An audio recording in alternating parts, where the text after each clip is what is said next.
Calgary, where the red-hot Stampeders welcome the Alouettes to town. The Stamps have won 3 straight. They're off to their best start in the last 3 years. While Montreal coming off a thrilling 1-point victory against the Toronto Argonauts. It is a fantastic matchup. That man is at the wrong game. It's not the Rough Riders. You know they're always They are be there, not Kay. playing tonight. You know they're always We love be Rider there. fans. That's it. Doesn't really They're matter. everywhere. Enoch Mwamba, David Sanchez, Milt Stegall as we get set for this one. Milt, what are you looking forward to in this game tonight? Looking forward to VA. He's been hotter than fish grease the last 3 games, and basically all season. So you never heard that, Kay? No, Hotter I've never heard that. Goodness. That's a Southern term, I guess. Yeah, I assume so. But he's been hotter than fish grease, and I'm looking forward to him continue this. As I say, I'm his biggest fan. And when this guy is on, he's on. He just has to stay on. And if he stays on, I don't know how anybody can beat him. So I'm keeping my eye on VA to see if he can continue playing the way he's played. It's going to be, I'm going to piggyback off something Enoch just said, because when Enoch talks, I listen. And you made a great point about Ento and the jump balls down the field. I do think that's going to be key. A lot of the successes from this Calgary offense have been the deep balls, those 50-50 contested balls. I'm kind of sick of hearing about 80-20 balls for receivers all year long. And the Montreal DBs aren't buying that. Let's see what happens tonight. I think Ento and these guys are sick of seeing all these jump balls. I think they have a big game, have an impact. You know why? Because when we played against you, it was 100-0 every single time. Don't let them do it like, man. Listen, there's going to be a lot of pressure tonight. I think this is going to be one of those games that Vernon Adams is. It's not going to be like the last 3 games. Yes, he's performed well. I'm not taking anything away from him, but this is going to be one of those games where he's going to have to manage the game properly. And throwing the ball up, like you mentioned, is not going to be just the solution tonight. You got the big boys up front and Oakman and Ugwak who have a lot of length. And VA is not the tallest of quarterbacks, but it's going to be interesting to see how he handles that pressure because the clock is going to be ticking all night long. Do you think this is going to be a high-scoring game, or because of these defenses? It's going to be a defensive battle. It is going to be a defensive battle. I'm going low, too. I'm with you on this one. Yeah, you're not? I think it's gonna be high-scoring? I think both of these quarterbacks are going to have a great game. I think it's going to be a high-scoring game. I think the key, too, is Macbeth's legs, because Macbeth, when he wants to take off and run, he's more than capable. So I expect The good thing is, Calgary, if they're only bringing 3, I mean, Yeah, you know what? good point. So, yeah. I don't know if we want him to run tonight, though, especially after the last week of days. It's going to be a good game. I'm excited. I'm excited for this game, Stay in too. the pocket, You know McLeod. But you know what? We need to get to kickoff. This has been a late game tonight. We've been waiting around. We've been talking about this game for hours. You two okay? Nope. He always runs his mouth. Always got something to say. 100-0. Kickoff from Calgary coming up next.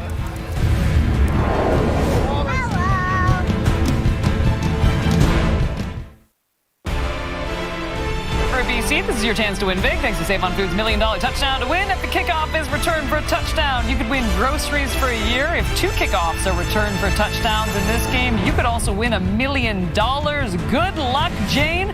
Let's get you to Calgary and join Dustin Nielsen and the real Glenn Suter, unlike the fake Glenn Suter last week.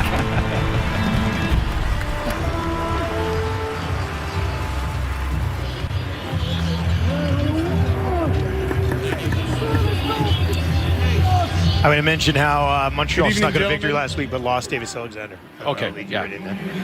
WT.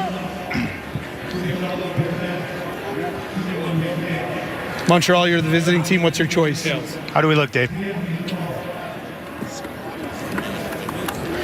Yeah, either they're shrinking my suits, or Do what I do. If you go to a place, they'll let them out a bit. oh, there you go. Got to do that. Do the let out thing. Okay.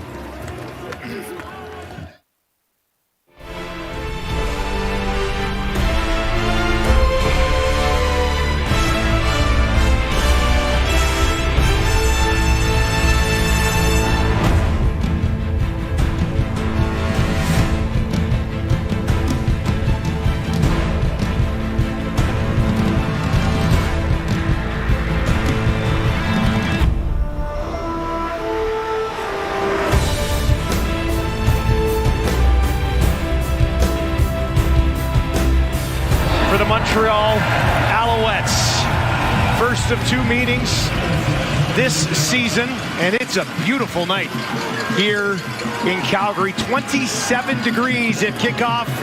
little bit of wind, but not much, and we are underway at McMahon. This will be taken at the 5, back up to the 20 near sideline, and eventually pushed out just outside the 35 on the return.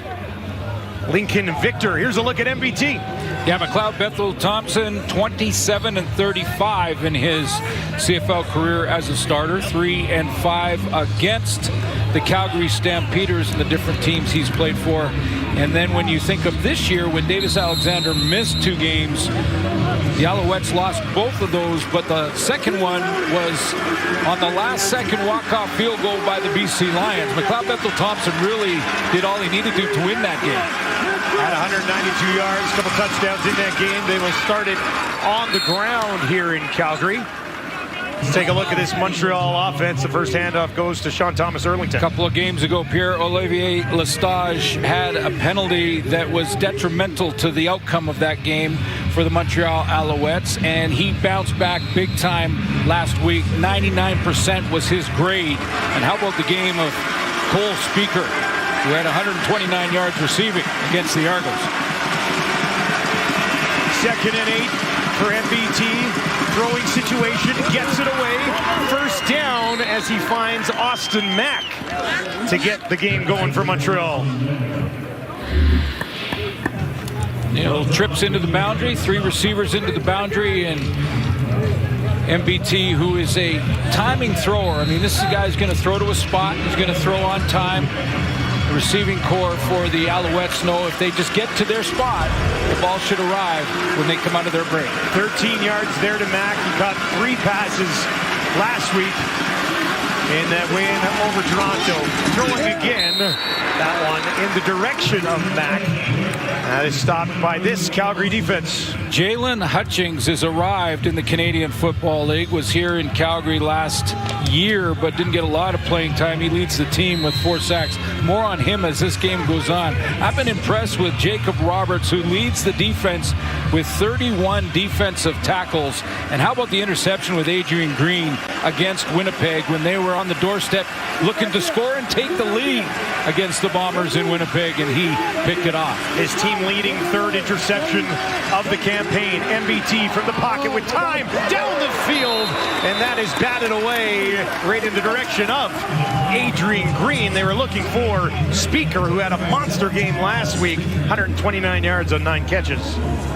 Yeah, just a bender to Cole Speaker here, and MBT trying to time it up, but like Adrian Green got his hand on it, and not far away. That was Derek Moncrief who has a pick 6. Of course, Damon Webb has a couple of pick 6s. 4 of them on the season as a group. Zima sent to kick it away from about his own 40. Kalen Horton waits to return, takes it cleanly at the 5. Found a little bit of a hole. There's a flag on the play, though, and I think this is going to be backed up a little bit. Not great field position to start for Vernon Adams. Illegal block. Calgary number 28. It's a 10-yard penalty. First down. Dave Dickinson called it the gauntlet when he looked at the schedule and saw Winnipeg twice, Saskatchewan, and then Montreal. He is now 3-0 because of the play of his quarterback and his defense. Well, really all 3 phases, but certainly quarterback in Vernon Adams, who's at 1,700 yards. I mentioned the 8 touchdowns in the last 3 games. 3-0 in the gauntlet, and every time he faced those teams, other than the Winnipeg game the second time, because they beat him the first time, they were undefeated. They hadn't lost yet, Saskatchewan and Winnipeg, in the first 2. VA doesn't mind throwing it deep. About 20% of the time, he'll be looking 20 yards or further downfield, and nobody in the league runs the ball more than Calgary, and that's where they're going to start on the ground here, pushing it out just outside the 10 in the hands of Deidre Mills, who's fired up early, part of this Calgary offense. Well, Joshua Coker at right tackle was a late scratch here in warm-up, so the rookie out of Purdue, Preston Nichols, will start there. We'll watch the matchup between he and Isaac Ediemi Berglund on the other side, and there he is, the first-round draft pick, Damian Alford, who is turning heads. VA far side. Tevin Jones has it. Trying to reach out to pick up the first down. He'll be very close here. Yeah, I would say almost within a yard. Tevin Jones becoming a little more targeted over the last couple of games. Last week he was targeted 4 times, caught all 4. It was more productive games as VA kind of works with his talent, but he's got the red-hot Damian Alford. Of course, don't forget Dominic Rhymes in that group. In about half a yard, Quincy Vaughn, who was a game-time decision, in there to handle short yardage duties. This could be huge for Montreal's defense to push it ahead, and that should be enough for the Stampeders. Yeah, they got it. Let's take a look at this Montreal D. So Preston Nichols, who at Purdue in his senior year played guard, not tackle, and has a yard off the ball against Eddie Berglund, who has 4 sacks on the season, 2 forced fumbles and fumble recoveries. See how that matchup shakes down. Robert Kennedy plays at the cover linebacker, the Sam spot. Deontay Ruffin will take his spot in the secondary. And there's Ento. Big interception against Toronto that sealed the deal. Adams down the field, and that one was laying there for Ento. Could not get under it in time. He's got a team-high 3 on the season. Wobbled a bit on the way to Ento. I think that ball was tipped at the line of scrimmage. It didn't look like it came out clean. See Darnell Sankey up there. Corey Robertson, I think, got his right hand on it. So a 2nd and 10 for VA. 3 options out to his left. They're going to bring some pressure. He picks it up, steps around it, down the field, first down. Just outside the 35. That's how you do it. Vernon Adams as he finds Rhymes.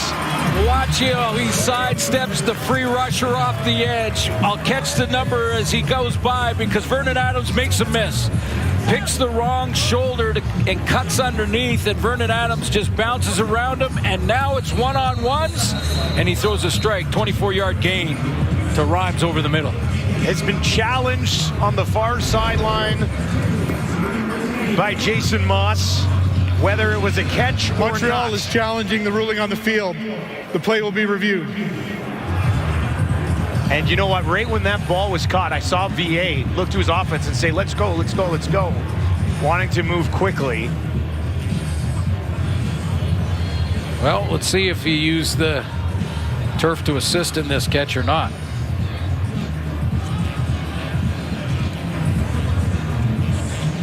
All right, as they take a look at it, we will step away here in Calgary.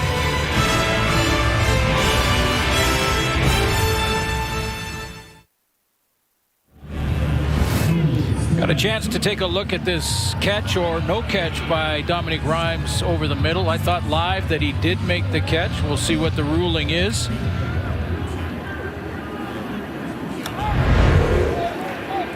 After review, the ruling on the field stands. Montreal has no team challenges left and would be charged a team timeout. Jason Moss now 1-4 on challenges this season. Well, you know, I think Coach Moss probably saw from like their sidelines behind Rhymes here, and he saw it slide down towards his stomach, and then the pebbles in the turf kind of flew up in the air, and maybe that fooled him a little bit. But I thought he made the catch live. On the ground again from the 40. Good initial burst, and still going all the way up. First down and more. Look at this. That's an extra 15 yards moving the pile by that Calgary offense. And somewhere Dedrick Mills crawls out of there. Dedrick Mills just pushed the pile, didn't he? Probably had some help from some teammates, but you mentioned off the top, the Stamps run the football successfully. They've done it well all season long. In fact, #1 in the league rushing the ball. Dedrick Mills ranks 2 in rushing yards, but this, as a team, they are first in the league at 130 yards per game against a good run defense. Adams, far side, wide open. Alford Catches it and goes down and immediately grabs his hammy. That is not good. Oh, boy. With the explosion that he has had so far this season, 7 yards on that one, and Alford will have to be looked at. Bad news for the Calgary Stampeders. Athletic therapist out to chat with the star rookie for Calgary. There's another look at it. Right down.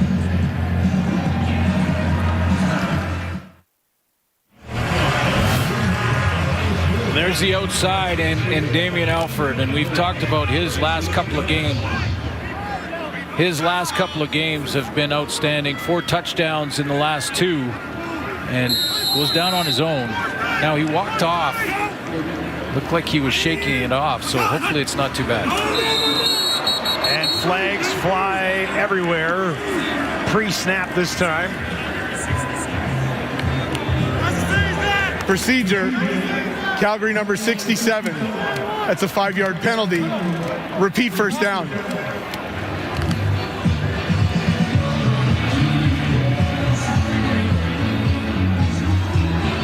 Back. The Stampeders up slightly. 2nd and 8 for Adams, with Mills standing in to his right.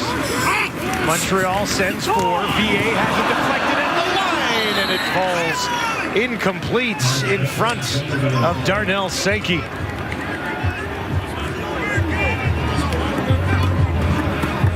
Lawal Uguak, I believe, got to that one. That's the second throw at the line of scrimmage that's been blocked. Clearly, this is a strategy by the Montreal defense, Noel Thorpe's group, that he's going to get the guys. Like, VA's been great at these throws.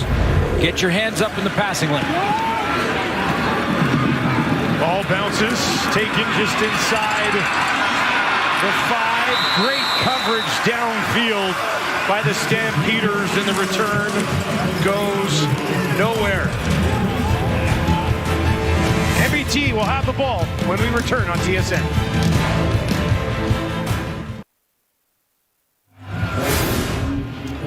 A lot of weapons in this Montreal offense, and last week it was Speaker who emerged as the true threat. Yeah, 13 targets. Now, Davis Alexander started that game, was injured again, or re-injured the hamstring late in the game, but I think Jason Moss is very confident with McLeod Bethel-Thompson. He's got experience, he's a veteran, and he's got playmakers like Cole Speaker around him. Career high for Speaker last week. MBT far side, and he goes back out near the 25. Second catch of the ball game for Austin Mack. This one goes for 15.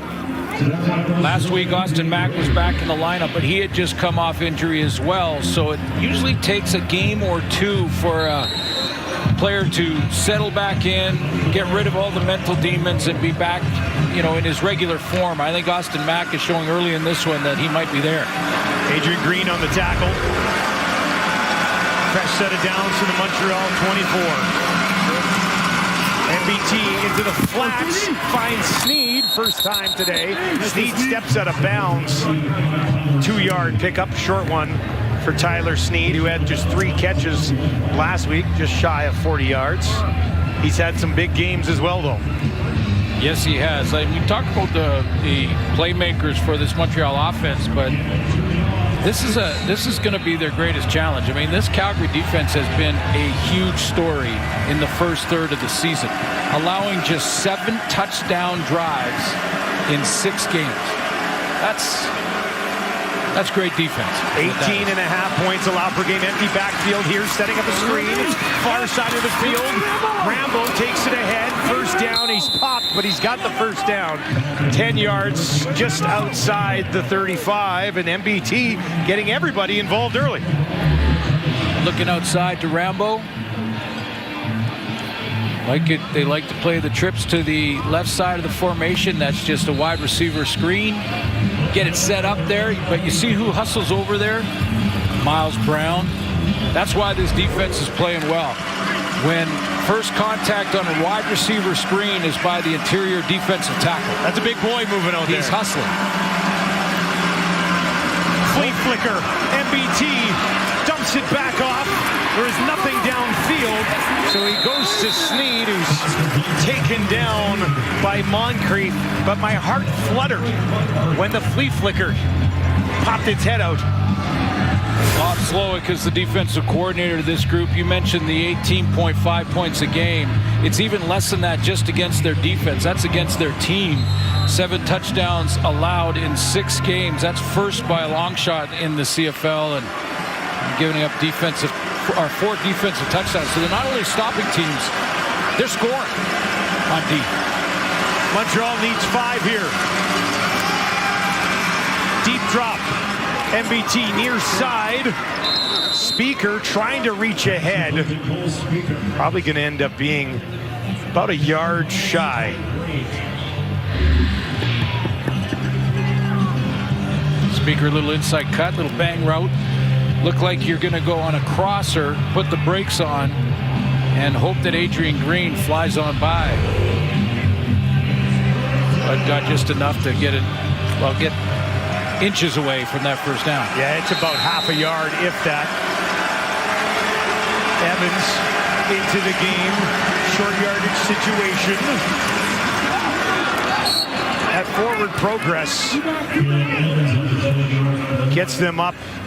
They needed the 46. Let's see where this ball is spotted, actually. From up here, it looked like he had just enough, but this will depend on the spot. That's pretty tight. That'll be enough. They got him. Yeah, I think he's well beyond. Those 2 games for McLeod Bethel Thompson, those 2 losses. One again against Hamilton, where he had a couple of interceptions in that one. He eliminated the interceptions in that second start against BC. As I mentioned, Lions came back in the dying seconds.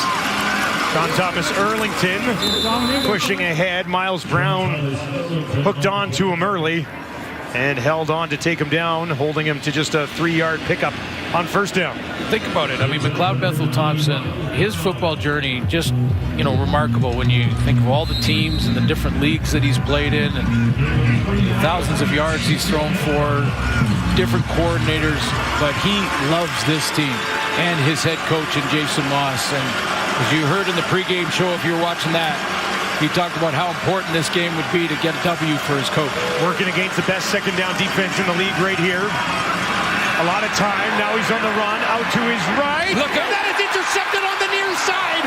Guess who? It's Adrian Green. His 4th of the season. Steps inside and takes this one away from McLeod Bethel Thompson. Adrian Green, an absolute thief so far this season. Thank you very much. Calgary's defense does it again.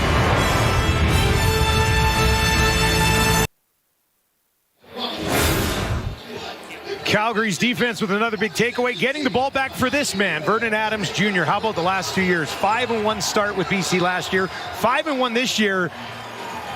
Let's send it down to Chantel Chan for more. Yeah, Vernon Adams Jr. was 5-1 last year with BC as well, and just like last year, lots of MOP conversation is going around. I had a chance to talk to VA about his start so far this season, and he said, there were some hard times in BC after he got injured and then benched. VA said mentally he does a good job and prides himself that no matter what he's going through, once he walks through those doors at 5:30 a.m., his mindset is fully there with his coaches and teammates. VA said the hard times in BC was being benched and everything that happened there, but he understands that it could be worse. He could have been cut or gotten injured, so he's just grateful to be here in Calgary with his teammates. Hey, they're grateful to have him too. Takes the handoff, pressure in his face, gets it away, almost gave it right back. Lorenzo Burns just couldn't get underneath that one. Well, and VA is, he got that great perspective. It often comes too with getting another year older and getting that little bit more experience. He is back in the conversation in the first third. We're starting to talk about it again. You kind of break the season into thirds, and after the first third, absolutely a front runner for MOP this year, the way he started and the way this Calgary Stampeders team has started. He's on pace for more than 6,000 yards last season. On the run to his left, there's a flag as he has a completion to Brooks. Brooks takes it down inside the 15. A flag came out as that catch was made. Would be 30 yards if it stands. Illegal contact. Montreal number 9. That penalty is declined. First down. And it will. And here's the maturity we're talking about with Vernon Adams. He's going to have a crossing route here, but the crossing route's running into the danger area, so watch him make the split-second decision not to go to this crosser. He doesn't like it. Don't like the crosser. Hold on, pull it down, find that extra one.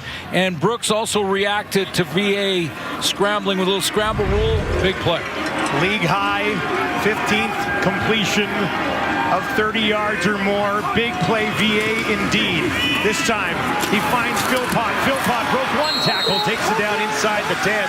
This Calgary offense, best in the league with 54 points off turnovers so far this season. Looking for more here. Well, that's the other part of the equation.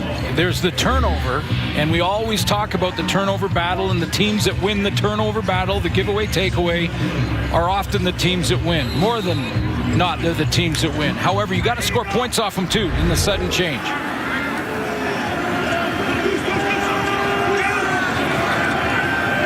Seven on the line. They'll give it to Mills, cuts it down, trying to find the end zone, and he does. Touchdown, Calgary. 6th of the season for Dedrick Mills. Stampeders strike first.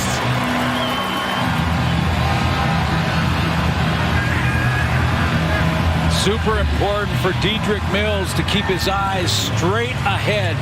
Don't look to where you want to run to the backside B gap, or else you can tip off the defense and the linebackers. But that's a couple of runs now for Dedrick Mills, where the second effort gets him an extra 5 or 6, and in this case, got him across the goal line.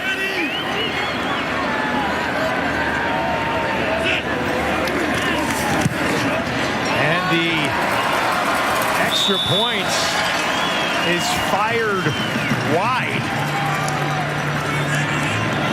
That's a bit of a stunner. The veteran leg of Paredes. Well, let's see the rookie at right tackle in Preston Nichols, number 64. He's right at the point of attack, and you know there's a lot of people probably watching this matchup and how the rookie will play. How about this block on Tyrell Richards? He just blows a hole open for Dedrick Mills, and he's in the end zone by 8 yards. Big 64 leading the way at right tackle.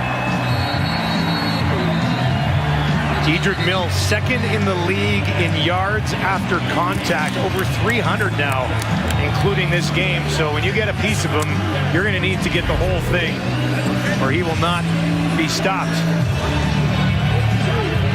It's got to feel good for Nichols, though, eh? Gets in, 6'2", start. 6'2", 290. Seems a little small. He doesn't look small. But when I look at him, I don't get small. That word does not come to my mind when I look at him. Yeah, I mean, I'm going to watch the matchup, especially when he's in pass pro and he's up against Eddie Berglund, because that's a veteran pass rusher against Nichols in his first start. So, but that was a great run block. Tice on the return and takes it all the way back out, about the 35 for MBT. Now Adrian Green out of St. Mary's, after that interception, his fourth, got sandwiched between McLeod Bethel-Thompson and Rambo and was attended to in the tent. He's not back out there. Another great interception by Adrian Green. And this is the interception. Watch at the end of this play. He's going to get sandwiched and went straight to the tent for evaluation. Austin Mack, first down, Montreal. Ben LeBras into the game at corner in place of Adrian Green. Ben LeBras has that quickness, closing speed, got some starts last year. Fourth overall pick out of McGill in 24. Green just came out of the tent. By the way, Alford, who left in the game earlier, will be reassessed at halftime if we've not yet passed that along. And Green seems to be moving okay. Looking to find his helmet. He is looking for his helmet, isn't he? Here they'll get it to Rambo on a quick toss. Takes it up to the 50. Jacob Roberts with some extra business after the whistle. Been impressed with his quickness to the ball, just his want-to factor in Jacob Roberts. You know, a guy that played a little bit of Wake Forest and Carolina A&T, and newcomer again in this defense. A lot of new faces in this defense. Someone's got to tell them they're not supposed to be this good this early. They don't want to hear it. 2nd and 7. Speaker again. Forced out of bounds by Anthony Johnson. And that will do it for first quarter action. Bit of a low-scoring affair, but should we be surprised? The best two defenses in the Canadian Football League engaging in battle here on Thursday Night Football from Calgary. The Stampeders lead 6-0.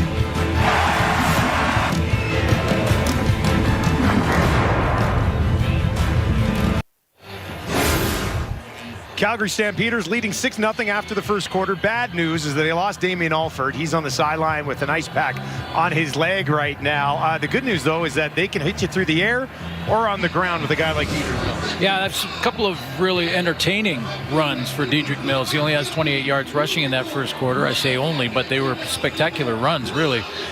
We hope that Damien Alford is okay. He had the ice pack on his hamstring, non-contact injury in his first catch out of the gate in this game, but hopefully it's a cramp. They're being extra careful with it. He replaced Clark Barnes, who has a bit of an ankle. But I'm sure it won't be very long before he returns.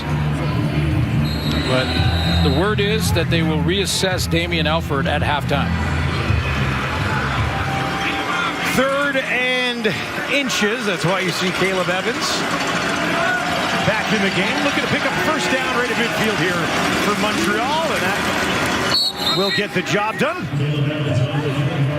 A few extra yards for good measure takes it down to the Calgary 51. But you made a good point out of the gate. I mean, these are the two top-ranked defenses in the league. Number 1 is Montreal. Number 2 is Calgary. Different types of defenses, and in Montreal's case, there is a lot going on, even for a veteran like Vernon Adams. In Calgary's case, to me, it's hustle, it's discipline, you know, and it's making those plays on the ball when it's in the air. Been a lot of through the air for Montreal so far. Little flea flicker here, down the field, looking for Sneed, lays out and got it at the 10. Hauls it in on the pass from Caleb Evans, who stayed in the game after the short yardage. They execute the flea flicker perfectly. How about this for Jason Moss in the playbook? You go in at short yardage for Caleb Evans, and on the second play, after they get the first down, he stays in, and the entire Calgary defense thinks, well, they're going to run some sort of running play because they've got their short yardage quarterback in there, and they run the flea flicker again. Fake run, toss back to Caleb Evans, 43-yard gain. Might have to dig into that playbook against this defense. Adrian Green came back into the game. Now he's slowly walking off the field again, so not sure he's going to be able to continue. Montreal into the red zone, 53% so far this year, inside the 20. 3 options out to the right for McLeod Bethel-Thompson. That's where he's going to throw. Finds Rambo. Rambo bounced off one man, then got absolutely crunched just inside the 5. See the hustle? That's the hustle I'm talking about. Now the Alouettes get down the field on a bit of a trick play. They fool the Calgary defense, and on first down, just here comes the first hat, second hat. There's 3, 4, 5, 6 defenders around Rambo in case he breaks that first tackle. Second and goal for Montreal. They'll hand it off. Not going anywhere, in the hands of Moss looking for his first CFL touchdown, but he was denied. We talked to Jason Moss about this RPO type of play, and he feels comfortable with McLeod Bethel-Thompson running it. And if Bethel-Thompson pulls it here, he might have some. Because Derek Moncrief went with Austin Mack. McLeod Bethel-Thompson may have had a running lane. Easy to say after the fact, but that's a play that the quarterback makes the call. Chip shot field goal attempt for Maltos. 10 yards. Smokes it through. Went 2 for 2 last week and puts this one home as well. Points on the board for Montreal.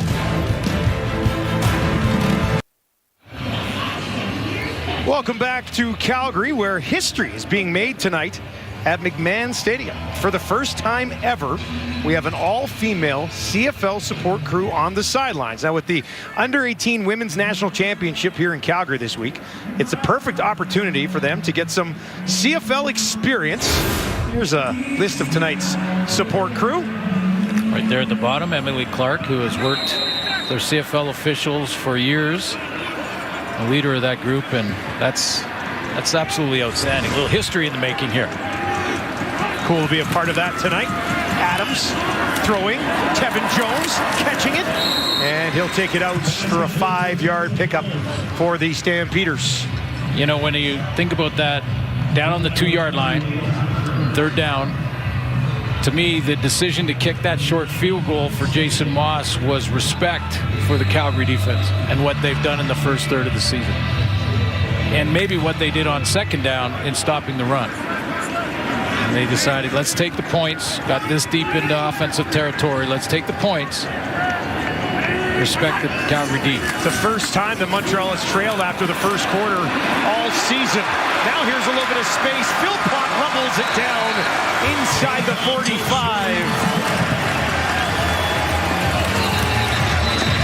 What a weapon that guy is.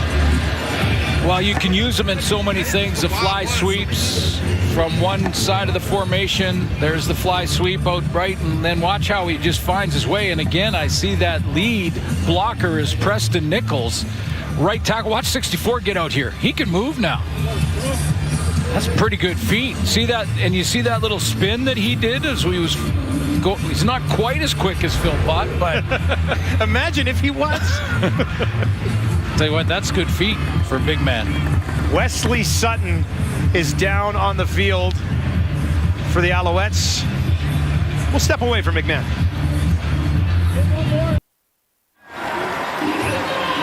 The contestants give it their all as they are pushed to the limit.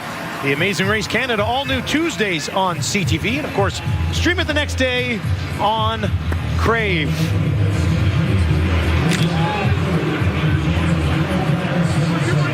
Calgary on top on the strength of a Dedrick Mills touchdown. And now they go looking for more from the Montreal 44. Mills directly in behind his quarterback, 6 on the offensive line. They will hand it off, and Mills, a good burst, pushes it out beyond the 40 before he's tackled by the big fella, Sean Oakman. I just go back and take a look at Preston Nichols. Been a matchup that we've been watching. He's right at the bottom of the line here, and number 64.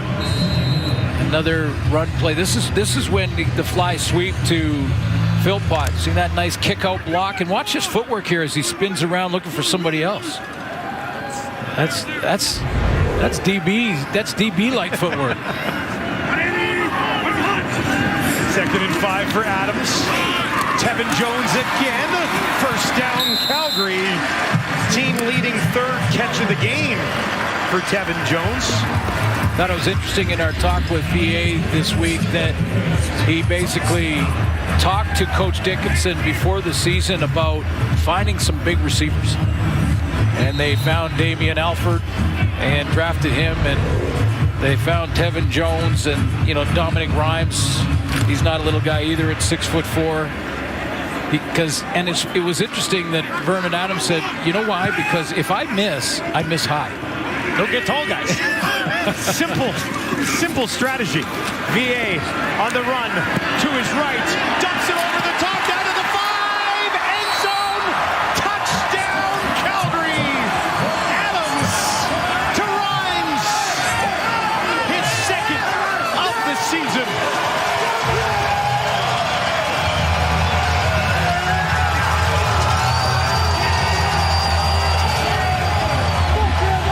athletic quarterback, move the launch point, get him outside of pressure. He's had a couple knocked down. This is Vernon Adams making it up on his own, and then the scramble rules. If you got an intermediate or short route, you go deep. If you got a deep route, you come back to your quarterback. Those are the scramble rules for receivers. Dominic Rhymes plays it to a T.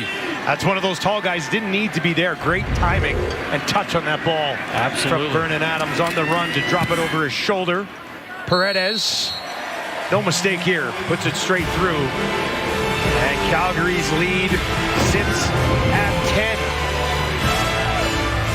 Vernon Adams to Rhymes. Calgary in control early.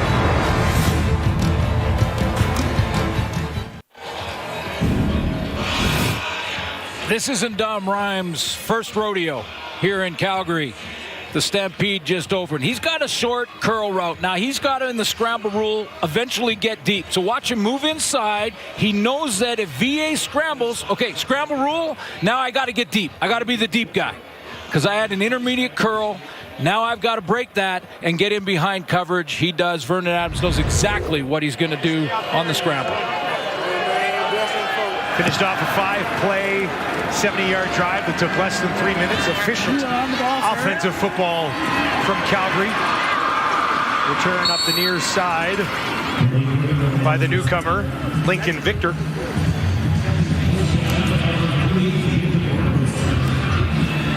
Kyle Bethel-Thompson take to the field. He's 10 of 13 for 77 yards, but an interception. And the biggest play for them offensively was Caleb Evans when he threw that 42-yard flea flicker, the flea flicker for 42, yeah. They have not really attempted to run the ball much. Sean Thomas Erlington, just 2 carries. Tice had that one down at the goal line. They will run it here. Sean Thomas Erlington, that's his best pickup of the ball game, and it'll put them in a second and manageable situation. Well, this is more suited to that pocket timing passer that McLeod Bethel-Thompson is, when he can, take the underneath stuff too and still keep the offense on the field.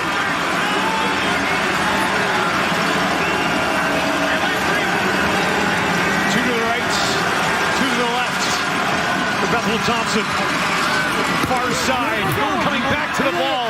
Rambo, first down, almost all the way up to midfield before they stop him. That's what a good running game does for you. There's Rambo out on the outside. And it's only 5 for a first down. That's right where he makes his break, and then he can get some bonus yards after the catch. Rambo with 4 catches already in this game. His season high is 5, so heavily involved tonight, more so than he has been the rest of the season. Near sideline, Mack goes up. Did he get a foot down? Yes. Great catch by Austin Mack. Bethel-Thompson had to just get outside and wait a split second longer. There's the play action. Now he gets outside, gets the hips and the shoulder around, because Austin Mack has found a soft spot in the zone. In behind Derek Moncrief, who is the flat player, but in front of the deep outside third player, who was Anthony Johnson at the time. Alouettes marching, looking for a response here. Sean Thomas Erlington on the run, has to stretch it out for the positive yards. Tice was eventually there to hold him to 4 and force him out of bounds. Interesting, though, with the 2 different styles of defense. Bob Slowick's defense here in Calgary is really quite conventional. I mean, you've heard of the 43 defense, so that's 4 down linemen and 3 linebackers. And, when you look at what Slowick's doing, it's really quite a simple formation. Very different than what Noel Thorpe does with his defense. And they're both top ranked. Stamps just send the 4 again. MBT over the middle, tackle made immediately, but a completion to Mack for a Montreal first down. And what it does when you play sort of, I won't call it vanilla because they can do a lot of different things from this look, but you see the 4-3 look, 3 linebackers in behind, and what it's doing is it's making MBT earn every single first down he's going to get on the drive. Jacob Roberts with the tackle out of Wake Forest. And this one is dropped by Speaker. We've seen them use that play a few times already in this game. Speaker, that one just nothing but a drop. Yeah, he's out there at that wideout spot. You see the blockers getting ready to pick up the DBs. You get the point of attack look blocked up pretty nice there by Austin Mack. Speaker took a peek, didn't he? Speaker forgot the mail. Yeah.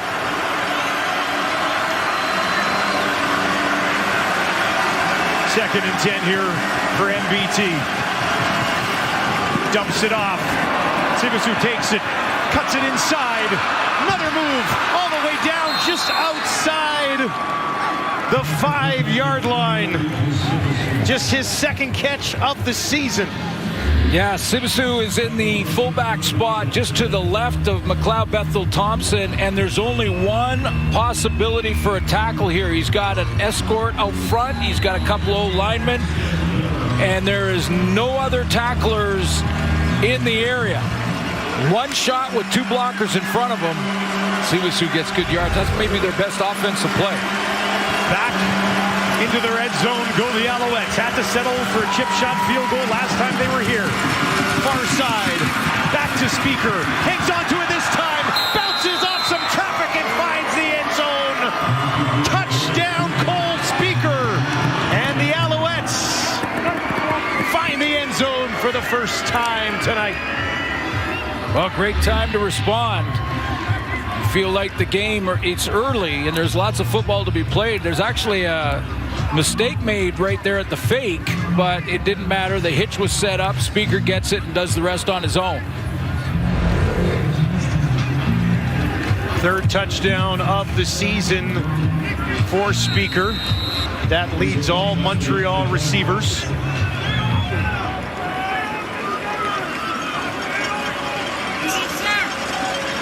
Maltos to make it a 3-point game. That's what he does. 8 plays, 77 yards, just over 4 minutes is the response we just witnessed from the Alouettes. How about the former Vanier Cup MVP at the University of Montreal and Regis Sibisu here with a big screen run to set up the touchdown. And then he is the point of attack blocker and does a great job. In fact, Speaker runs into him. He holds on to his guy, makes sure he can't make the tackle right at the point of attack and scores. Gets his teammate in the end zone. 98th career touchdown pass for McLeod Bethel-Thompson as we're on 100 watch. Speaker, best game of his career last week. 129 yards, got targeted 13 times by Davis Alexander. Well, Moss loves him. We talked to Jason Moss, asked him about Cole Speaker. He said, Cole Speaker can play every position out there. And he not only, fills in, but he can play any position and do it really well at a high level. When Phil Puck got hurt, he played his spot for a bit. He can play the inside or the outside. That kind of versatility coaches love. If you're listening and you're a young minor football player, do a lot of stuff. Learn them all. Altos hammers it away. Big kick. Taken just inside the end zone. Wow. And Kalen Horton will give up a point. Let's send it back down to the sidelines. Chantel Chan for more on KBN-Ento. Yeah, KBN-Ento, he already has 3 interceptions so far this season. In his first year, he had 3 interceptions. I had a chance to talk to him about the adjustments he had to make when he came into the league. And he talked about it was a little bit difficult to go from 4-down football to 3-down football, but also the size of the field. And when head coach Jason Moss was asked, is Ento one of the best corners in the league? And he said, quote, I'm not going to argue that, end quote. Ento also talked about the confidence right now that he's playing with along with the defense. He said, listen, the defense, we want to score just as much as the offense does. Yeah, our offense has great receivers and backs, but we want to score first. Dustin? Thank you very much. He's become a big-time playmaker in that Montreal defense. Well, at Colorado, when he was in Card college, count, Calgary, it's a 5-yard penalty. Repeat first down. Colorado in college, he was receiver. And, we've seen many times when you look at bios that DBs have converted from receiver coming out of high school. They're coming out of high school, they're a receiver, or played both ways in high school. And then they become DBs in college, or receivers in college. But it's rare to see a guy be a receiver in college and then transition in the pros to DB. First and 15, Adams on the roll to his right, throws it in the direction of Tevin Jones, but he couldn't get there. And, as a receiver, Colorado, in his college days, his first 2 plays as a receiver, touchdowns.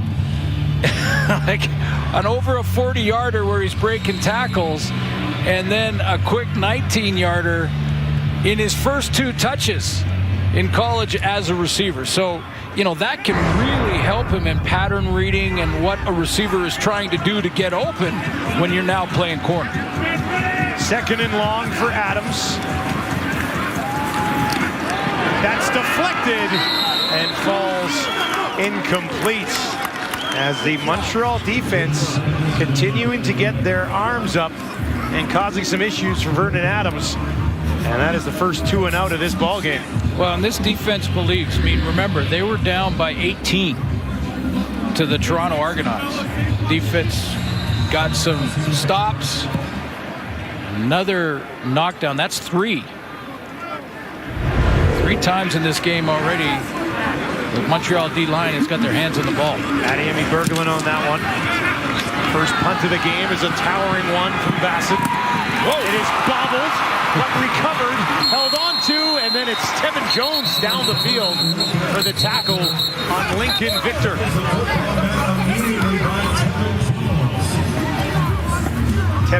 Tevin Jones can do a little bit of everything for you, too. Yeah, well, the 5-yard rule just saved Victor here. Because of the 5-yard rule, Onyeka wasn't quite there, neither was Tevin Jones. He had to wait the 5 when it hit him. And that saved him from a turnover down in plus territory.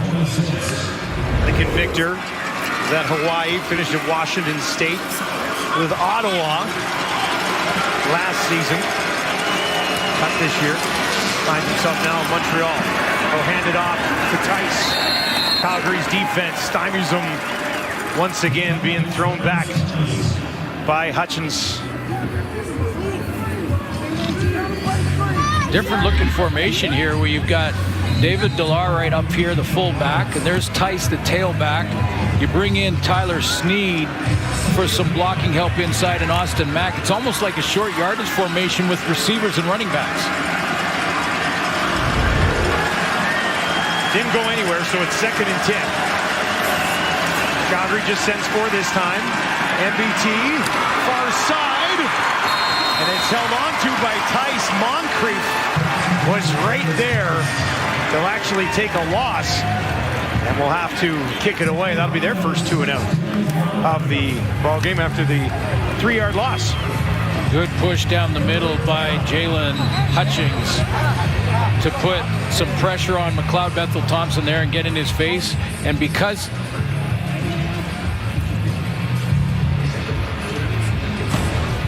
they did that, they had a wide open receiver and couldn't find him. We've hit 3 minutes in Calgary. We got a great little halftime coming up. Milt, who are we talking about? VA.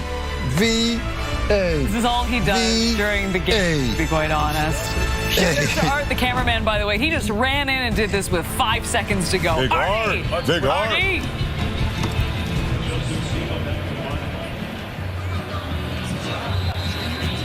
Yeah, shout out Art. Good job getting in there, man. Saved the day.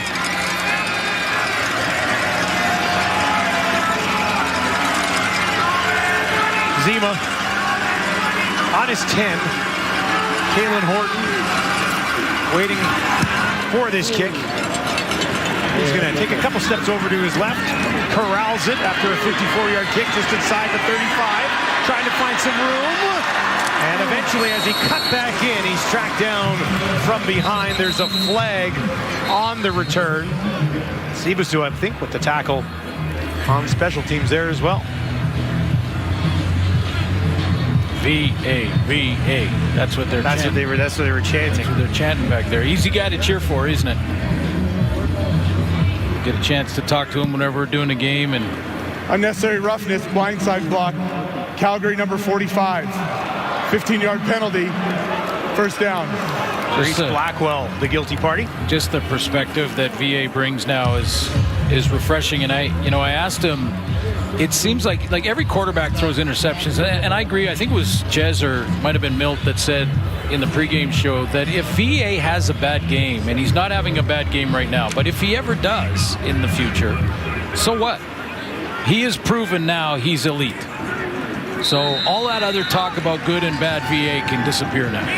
Fourth penalty game for Calgary. They averaged 5.8 on the season, so a little bit high so far in this one. And that falls incomplete in the direction of the returner, Kalen Horton.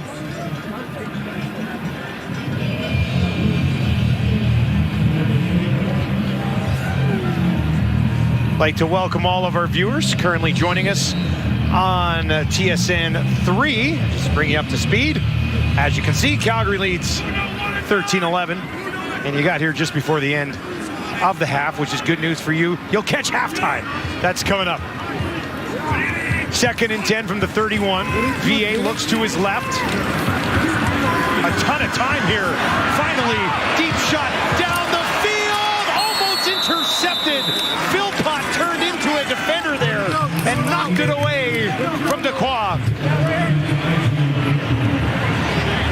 Marc-Antoine Dequoy is looking for his first interception of the campaign. He's a guy that is a ball hawk back there and has been throughout his career, playmaker. Now, he did get an excellent pressure against Toronto at the end of that game to force the Ento interception that really sealed the deal. He had it there, but Philpott turned into DB, didn't he? Got a hand in there to poke it away. Back-to-back 2-and-outs for the Stampeders. Lincoln Victor, far side, can't get there. What a tackle by Thomas. Had 5 special teams tackles on the season coming into this one. Keelan Thomas is not a little guy either. I mean, he's coming down there, and I thought there is no way he's going to get the angle. He is 240 pounds. And I thought little Victor was going to get outside him, and there was some space over there.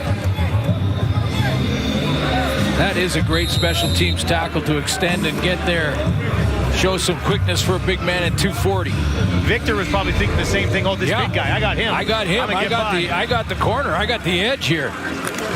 Thomas tracked him down. Nice tackle.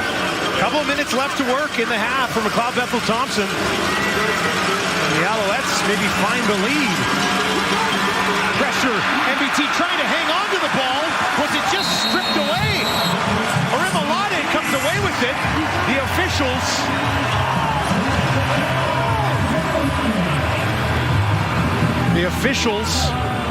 it's a sack, and that's it. He's in that 2-point stance. What a bull rush off the edge, and just collapses his man into MBT and then takes the ball. I don't know, when you look live, it looked like he was down. Big loss, though. Well, challenge maybe happening here. Penalty flag. I think there's early movement here. Okay. Yeah. Quick that first flag came right from around Dave Dickinson. But it looked like MBT. He was trying to pull at it, Remilade. We'll take a look at it real quick again while we have a chance. Remilade off the edge. Look at him just bull rush. Nick Callender back into MBT. And Procedure. Yeah, I think Montreal number 61. That's a 5-yard penalty. Repeat second down. He's down by contact there before the ball comes out.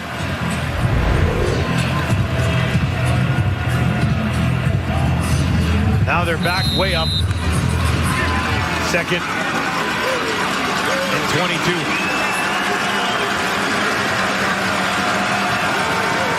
Thomas Erlington in the game and running back. That's where they go on the draw. Made a couple of moves, but Kyle Wilson read it well. Took him down, and now some flags for some extracurriculars after the whistle. I had a good talk with Jason Moss about this kind of thing. He says that he shows penalties taken after or before the whistle to the entire team each week. It talks about how important it is to be on the right side. 15-yard misconduct fouls. Calgary number 93, Montreal number 3. And, you know, when that stuff happens, I think the officials do the right thing by doing Correction, Calgary 9, Montreal number 3. And Charles Wiley went, wait a minute, I didn't do anything. It's not me. He doesn't want to get singled out. They got change the number up, but you know, offsetting penalties and stuff like that, I think is a good idea. And for the officials to go in and warn the guys, look, I know it's getting hot. It's a one-possession game. Calm down, and we're going to start throwing the flags for that stuff.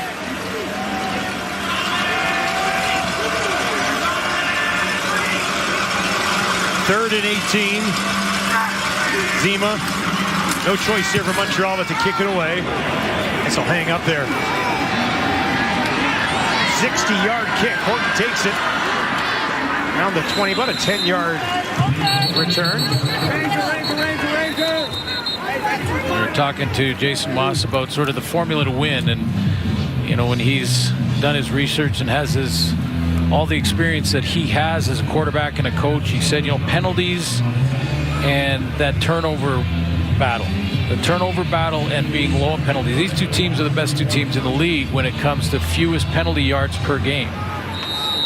Don't give any free stuff to the opponent. It's too much of a razor's edge between winning and losing. And he knows better than anybody in those 2 one-point games the last 2 weeks. And off to Mills. Here's more from Jason Moss.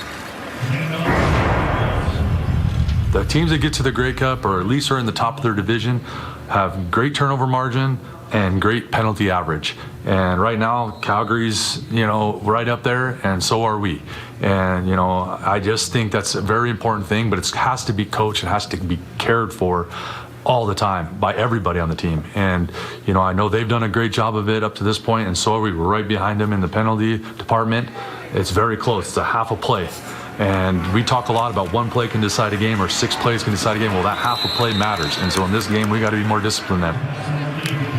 You know, I bring up the Pierre-Olivier Lestage penalty 2 games ago from Montreal, which was, you know, a questionable call, a push in the back, whatever. You can have your own opinion on whether it should have been thrown or not. But Jason Moss talked about how he dealt with it. He said whenever there's penalties like that, he's going to address his team. And he is going to tell them the importance of being disciplined. And the next game out, Lestage had a 99% rating.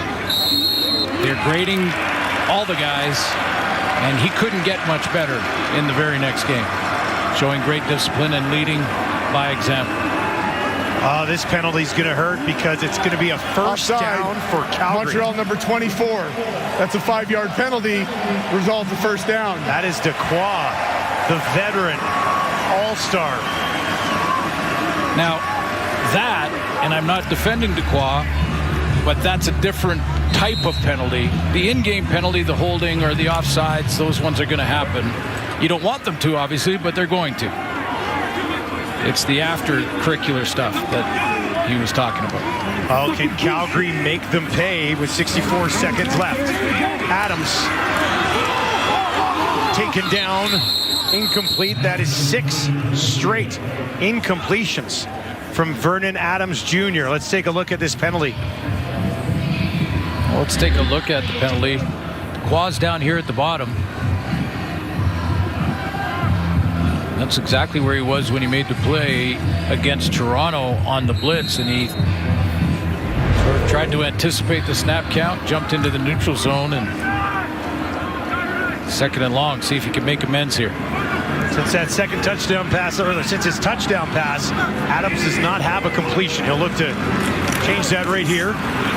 Steps up in the pocket. There's a flag. He throws it deep, far sideline. Tevin Jones somehow comes down with it. It said incomplete. And a flag back by Vernon Adams. A few things to sort out. Is that what you're saying? I think so. Well, Vernon Adams has had to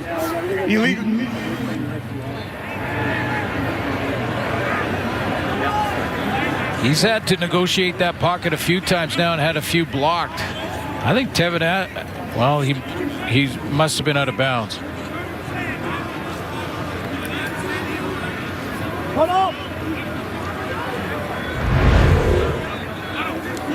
Here's the official. There are 2 penalties on the play. They will offset. Calgary, illegal block, hands to the face. Montreal, illegal contact on a receiver. 2nd down repeated. So after all that, we'll just do it again. Not sure where the illegal contact was. Tevin Jones, if it was on him, it would have turned into PI because the ball was thrown to him. So it must have been away from the play, but no number was given there. So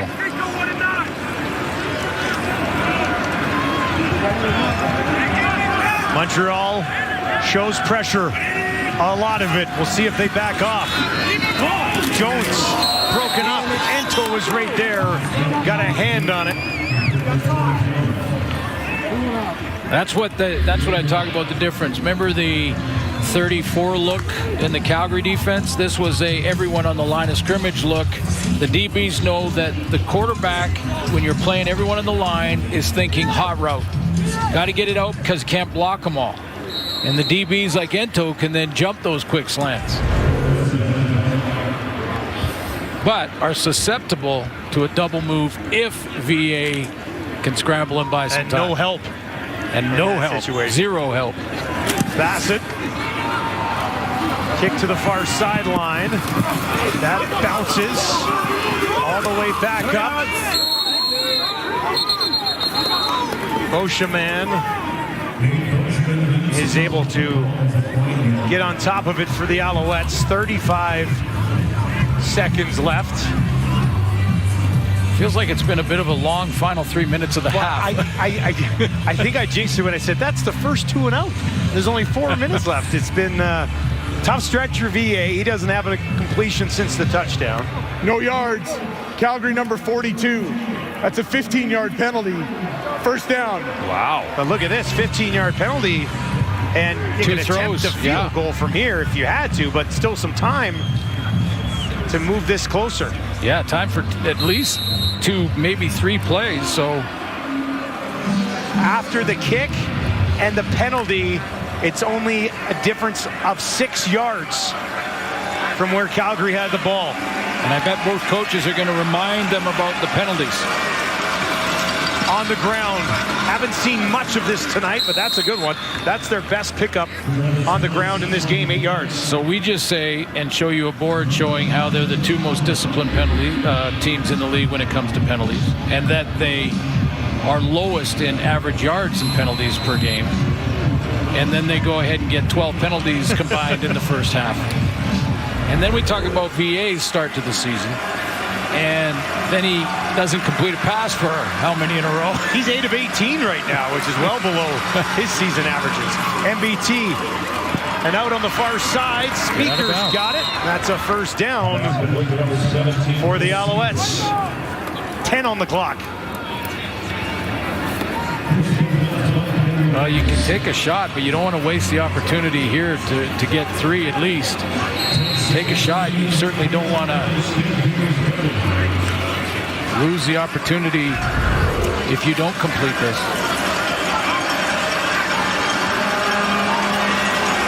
I don't know. They will be throwing as the clock ticks. MBT is going to take off. He's tracked down from behind, got him a few more yards, and with 4 seconds on the clock, Montreal will have a chance to head to the dressing room with the lead. Well, it's not like they haven't been in any close ones over the last couple of weeks, Montreal, and it's not like they're not used to coming back from being behind on the scoreboard, down by 18 in 2 games this year, and came back. Back-to-back one-point games in the last couple weeks. One a win, one a loss. Calgary, all 5 of their wins have been by double digits. Altos puts it up. And that one is through. And the Montreal Alouettes grind out a 1-point lead at the half here in Calgary.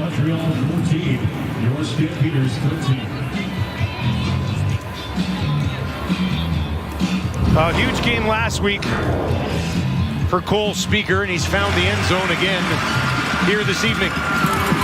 Yeah, real nice drive by McLeod Bethel-Thompson in this second quarter, and it was good timing too because the Stamps had just scored. It was a 2-possession game, and then he went to work, got Cole Speaker involved. He gets into the end zone on this after the Sibasu play on the screen. That tightened the score, and then they, with that field goal, take the lead. Career game last week for Speaker. Touchdown in 2 straight, and he's standing by with Chantel Chan. Cole, you already got a touchdown in this game. What did you see on that drive, and walk me through that touchdown? Yeah, there's this great blocking on the perimeter. We had a little screen going on, and I think it was Sneed and AMAC were blocking. They had 2 great blocks. I kind of ran into their backs. I spun out of it. I was able to see the end zone. I just had to burst and accelerate to get there. Great play calling. You guys take the lead heading into the half. What's going to be the difference in the second half? Yeah, that was a huge drive at the end to get the momentum, and we got the lead. Now we just got to come out of the second half and win the second half, and we got the game. Thanks so much for your time. Thank you very much. Bye. Let's get you back to Kate Burness and the rest of the CFL panel. Chantel, the rest of that CFL panel is Enoch Mwamba, Davis Sanchez, and Milt Stiegel. You can't really ask for much better than a 1-point game at half, can you? And let's start with McLeod Bethel-Thompson. We spoke about him so much in the pregame and just really needing to bounce back from those 2 games previous where he just wasn't himself. We knew he could play better. This first half was fantastic. He has 153 yards. He's got the 1 TD. He really settled down in different situations, but just a really nice, complete half for him. He was excellent. And on second down, he was great, which is obviously key. Almost 15% there on second down. And for Macbeth, the one mistake he made, and which is, I'm okay if I'm Jason Moss and I look at Macbeth's performance because he wasn't fooled. He knew exactly what he saw. He just made this terrible throw, which that happens. Sometimes the ball just doesn't come out clean, and that was a mistake. But I knew when I heard Macbeth this week talking about this game, you knew he would come dialed in. And it's been that way in the first half. If they win this game, they move to 5-2. If they lose, 4-3 is a whole different story when you look at what they have over the next 5 weeks. This is all West right now. They got Calgary, then they got Sask, then Edmonton, BC, Winnipeg until the bye. The Alouettes, there's no question. I know you're not supposed to look ahead, but there's no question this team understands what they have ahead of them and how important this game is. And I think, in the words of my man Enoch, they have a chip on their shoulder because they understand that everyone's counting them out or, oh no, our starting quarterback is gone. They're way more than just Davis Alexander. And I think these guys in this team, as good as they've been, are seeing that and kind of rallying around that. They definitely are more, Chaz. They have a defense that has been one of their foundations the last couple of years. You look at this team right now, they haven't had any sacks recorded tonight, but they put a lot of pressure on Vernon Adams. You saw him running out of the pocket a few times, but what I love seeing is in the middle. You got a 6'8" Sean Oakman, 6'4" Uguap, who get their hands on footballs. They did it a couple of times, and very close. They had a couple of DBs right here. You see opportunities for interception. They were really close there, but Marc-Antoine Duquois and Gabe and Ento as well were really close to those interceptions. If you listen to Jason Moss, what he was talking about in that interview, he was talking about the teams that make it to the Grey Cup.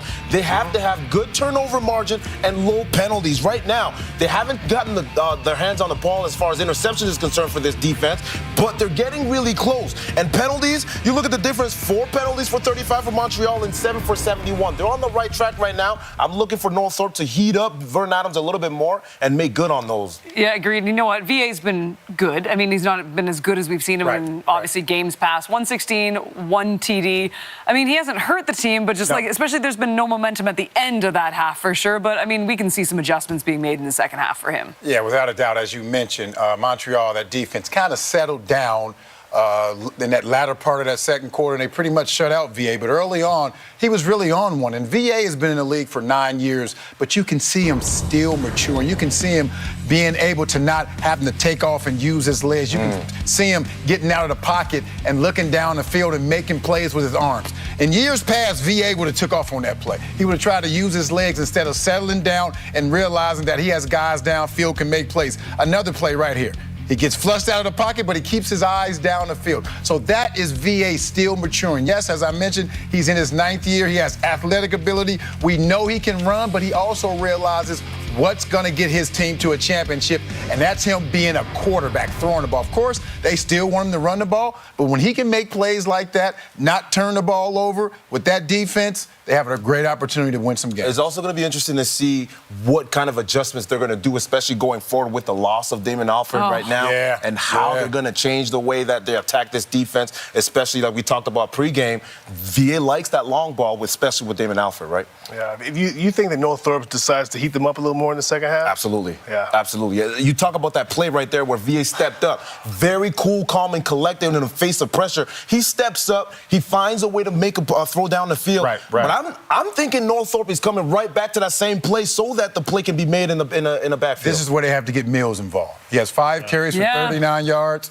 He needs at least 10, 15 carries this second half. No, I agree. And after that first touchdown, he was running. I mean, that was a man on a mission in that touchdown, so we'll see how they use him in the second half of this one. Meanwhile, coming up after the break, there's a change of quarterback in Edmonton. We'll chat it coming up. They'll give it to Mills, cuts it down, trying to find the end zone. Touchdown, Calgary. Lead flicker here. Lays out and got it on the pass from Caleb Evans. Dumps it over the top. Touchdown, Adams to Rhymes. To Speaker. Bounces off some traffic and finds the end zone.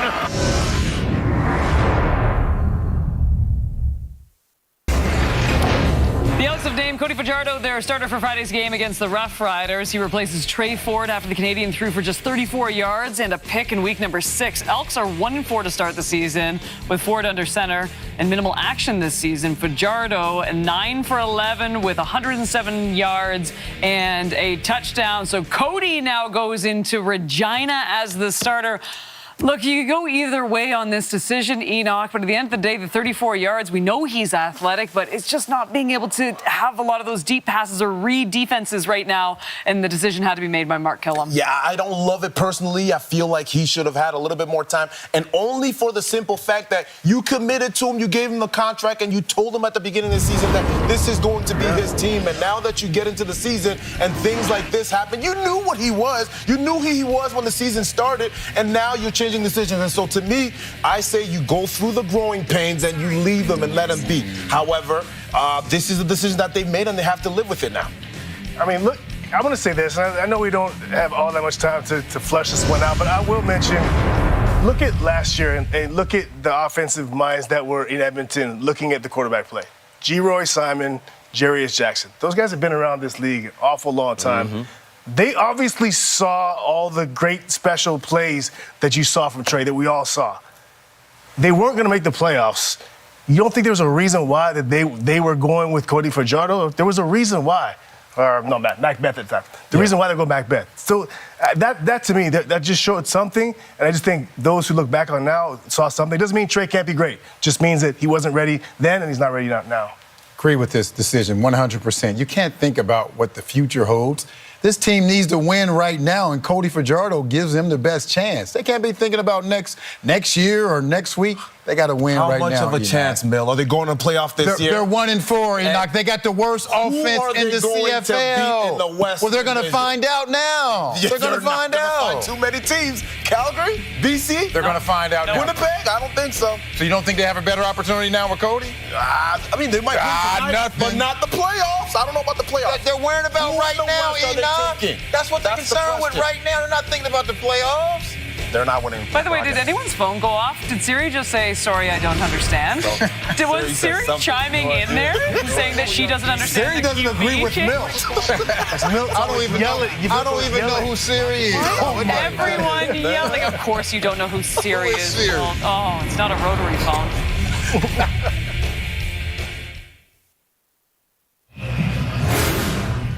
Welcome back to Calgary. For just the second time this season, the Stampeders trail at the half. Good second quarter by MBT, 195 yards passing. I agree with the panel. Get it to Dedrick Mills, 61 yards rushing for Calgary. That'll settle down VA. Dedrick Mills standing by with Chantel Jand. I feel like you guys have had quite the balanced offense so far in the first half. 161 in the air, over 60 on the ground. Your thoughts on the offense's performance so far in the first half? I mean, I think we're doing a pretty decent job. We just got to get back on track and, just get back to our game and come out here and just put up points on the board. 1 point game. What was the message from Coach at the half? I mean, just come out here and be us, stop kicking ourselves in the butt and just come out here and just play our game and just get back on schedule and come out here and just do what we know how to do. Good luck in the second half. Thank you. Well, you might want to just get the ball to Mills a little bit more. He only had 5 touches in the first half. Stop kicking ourselves in the this butt. game. I like that. It's good strategy, right? Yeah. You think that's how Dickinson said it? Let's stop kicking ourselves in the butt. Yeah, in the bottom. Yeah, probably not, but that was TV safe. Montreal will kick the ball away to start the second half. They lead by 1. They are 3-1 when leading going into the second half so far this season. Kalen Horton, one of 2 men waiting back to return the kick that'll get us started on a beautiful Thursday night here in Calgary. Second half underway. Horton takes it just inside the 10.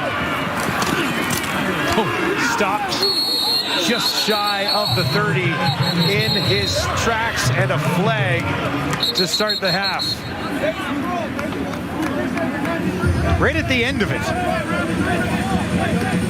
Well, it was addressed. You know that both coaches mentioned it after, 12 or 13 penalties in the first half. So it looks like it's going against Montreal. Unnecessary roughness, Montreal number 93. That's a 15-yard penalty, first down. MJ Sherman right at the end, looking for number 93. Look to your left and cruising the pile.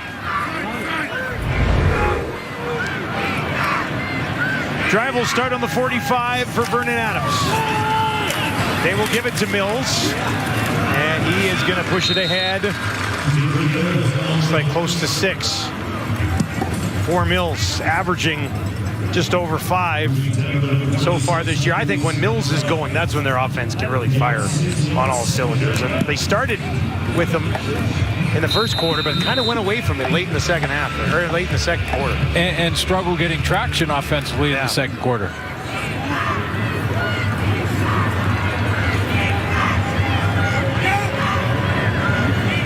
Looking for 4 more here on a second down. Adams, far side. He'll have the first down. Finds Brooks. Brooks with a good burst and takes it down inside the 45. That's his second catch of the ball game. He's got 2 catches for 45 yards. There he is on the outside.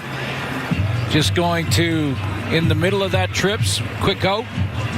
And if you get success on first down with a 6-yard carry from your running back, that play is a big play because it turns into 15 yards.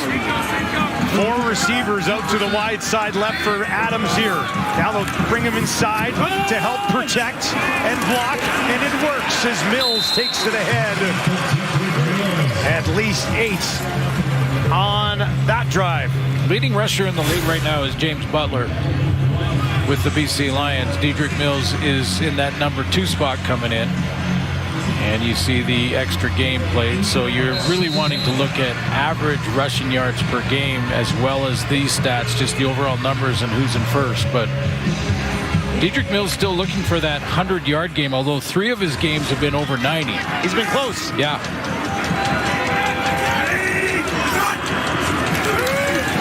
Back to him again, straight ahead, first down. Takes it all the way to the Montreal 30. Seems like we simplified it coming out of the half, but we said give this guy the ball a little bit more. He's already got 3 touches. Well, and it helps a young tackle, too. You know, when you have a young tackle up on the offensive line and you're running the ball, he just goes and finds somebody to hit. Even if it's the wrong guy, it doesn't matter when you're run blocking. Well, it does matter, but go and hit somebody if you don't know where you're supposed to go as a young guy. Tevin Jones at the bottom of your screen. VA pulls it this time on the run to his right. Wide open. Down inside the 10. He finds Caleb Horton. Thrust into more playing time with the injury to Damien Alford. I think it's Uguak who is going to be influenced by the few running plays by Mills in this second half. Watch the angle he takes, and that's why VA can get out and around him.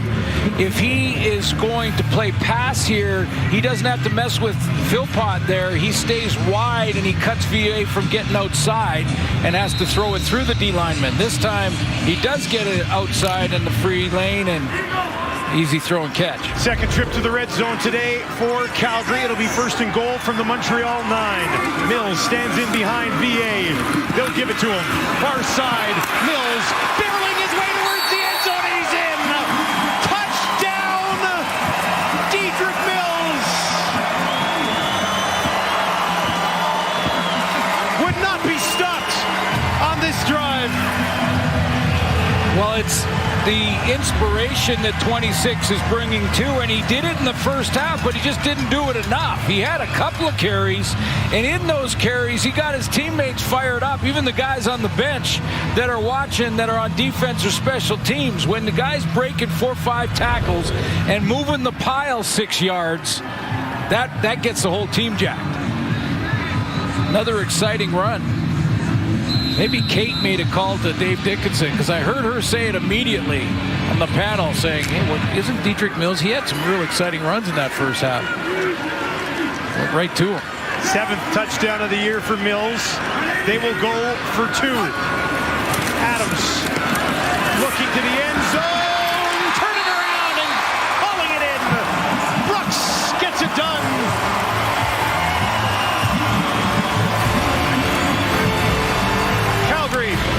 Back on top by 7. What you gonna do when Dedrick Mills runs wild on you?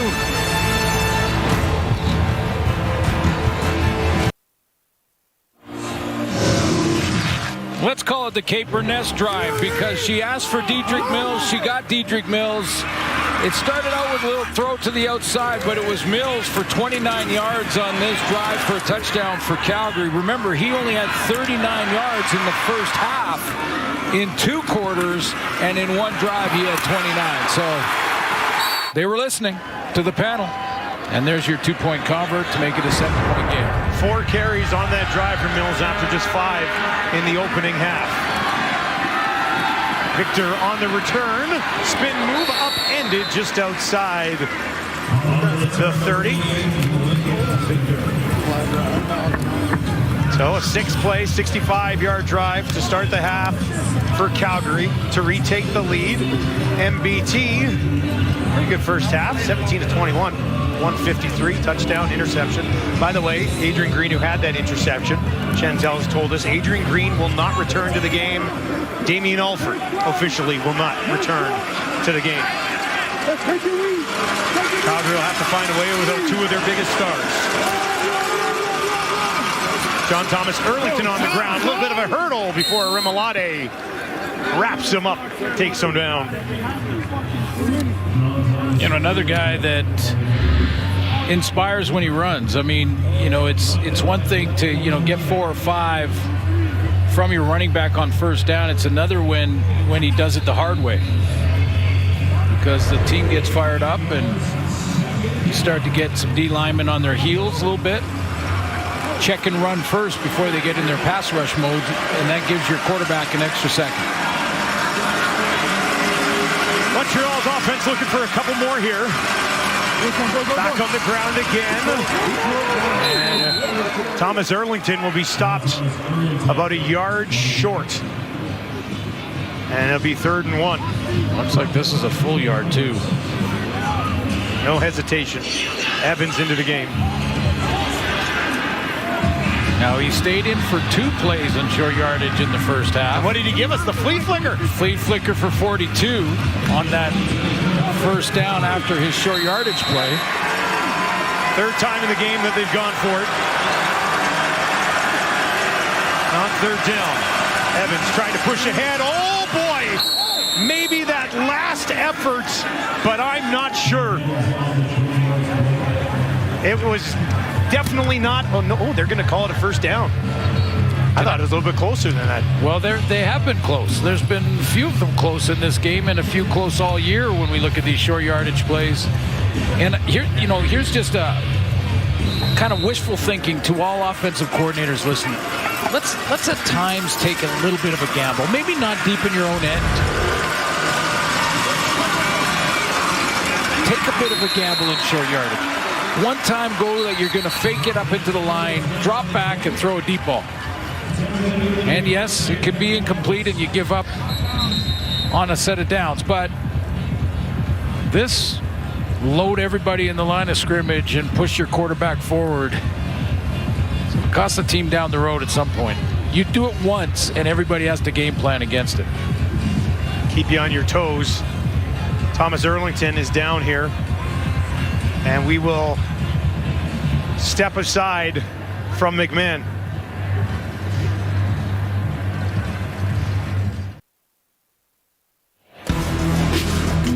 Well, get ready for the Women's Euro Finals. England goes up against Spain. Tune in Sunday, noon Eastern, 9 a.m. Pacific on TSN and CTV as that great event comes to a close.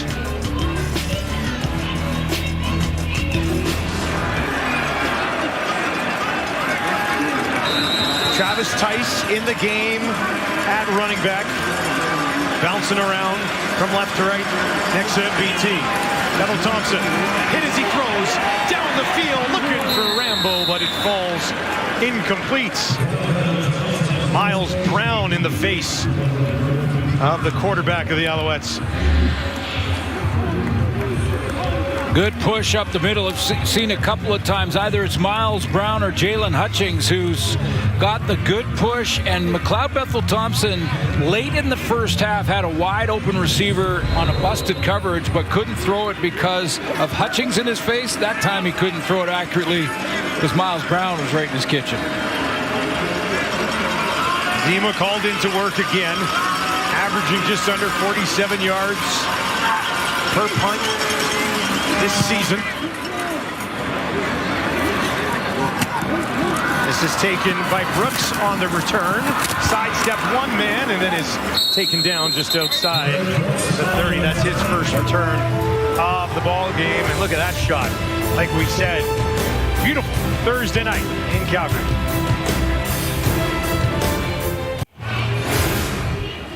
Welcome back to McMahon Stadium in Calgary, where we were hoping to see the two brothers go head-to-head. Unfortunately, Suits didn't get it again. It's too bad, yeah. Tyson Philpott, Jalen Philpott have had 6 opportunities to go head-to-head, and only once has it ever happened because of injuries for both guys. Jalen has been more banged up than Tyson, but is healthy this year, knock on wood. Adams, pump fake, now he goes in that direction, right into the hands of Philpott, who lowers his shoulders and takes it ahead. But I loved the Milt interview where he was talking with both Jalen and Tyson, and he asked the same question to both. What do you want to achieve at the end of the season? They said, outstanding Canadian. Both of them, without hesitation, said the exact same answer. good to have goals. Yeah. They're both capable of it if they can stay healthy. Absolutely. They can stay out there and stay healthy. Jalen's leading his team. A couple of categories. Quincy Vaughn, short yardage for the Stampeders. Just throw a little bit of space and he's got it. Just throw one. I mean, that was even second down. But this was second. You're right. This was second down. I mean, that was even second down. Yeah.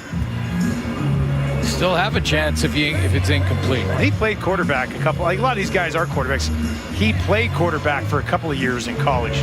Now he's kind of like a hybrid tight end, fullback, short yardage quarterback here in Calgary. Was questionable coming into this game, but I've asked a couple coaches about that, and they say, when you look at the success percentage on short yardage as it is now, it's very high. And it's hard to, it's hard to justify not going with it. Exactly. And just conventional wisdom, get the first and move on. DA, pressure in his face, gets it away, coming back to the ball, making the catch was Brooks. And he'll be a couple yards short of a Calgary first down. Probably more targets for him with Damian Alford out of the lineup for the rest of this game anyway. And pretty nice curl coming back to the football. And the key on that route is to make sure that you get the DB, in this case Burns, to open up and turn feeling like you're going to go deep. Brooks leads the team with 4 catches on 4 targets. Ties his season high. Tevin Jones will swoop around over to the right and out into the flat. They'll hand it off to Mills. Had to work hard, but he's very close to picking up another Calgary first down. Boy, the Alouettes tried to hang on to him, didn't they? Good second effort. Maybe just short. But they'll definitely be in that short yardage range again for Quincy Vaughn if they don't have it. They're going to measure it. This is...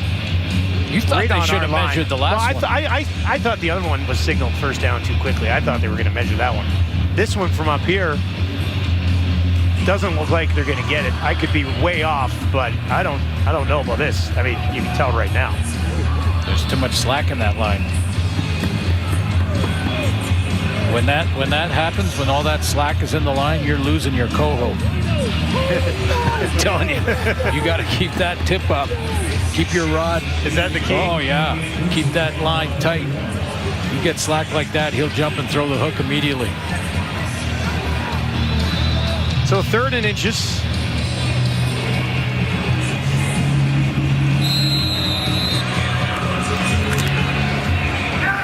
Vaughn again.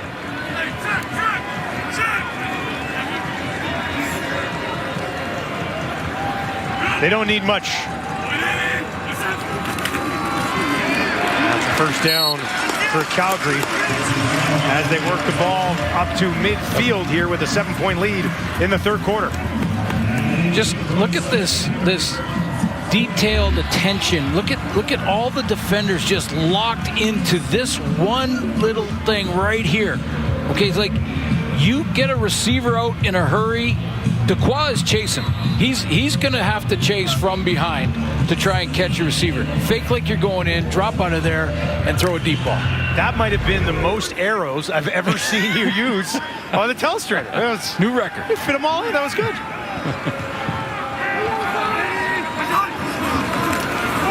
Philpott takes the handoff. Found the edge. Broke a tackle. Still going. Gets away down to the 20.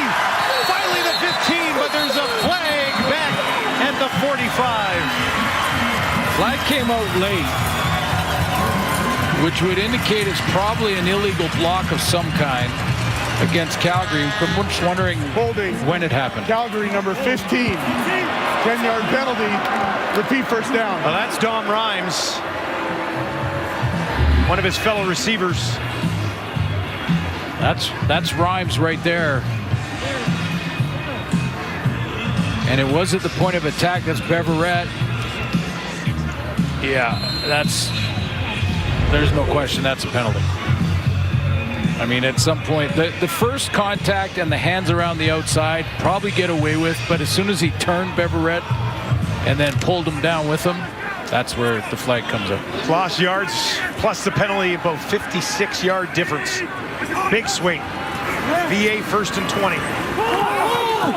Lays it out there. Rhymes has it. He's got a first down.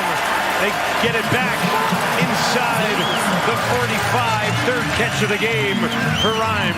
And how about the maturity of VA just saying, okay, Dom Rhymes, don't worry about that last one. You got a hold, and I'll just sit back in this pocket and put one right on you on that deep out. That's a hard throw to make. If you're behind on that throw, Wesley Sutton's going the other way. Nice 23-yard gain. Got the penalty yards back and a new set.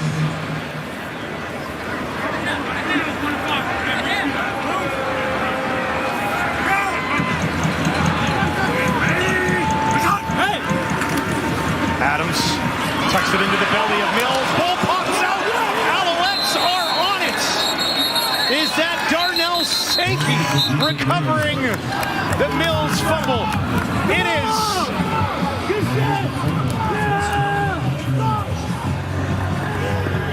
Trying to find the number here of the DB that stripped it. I think Darnell Sankey recovers it.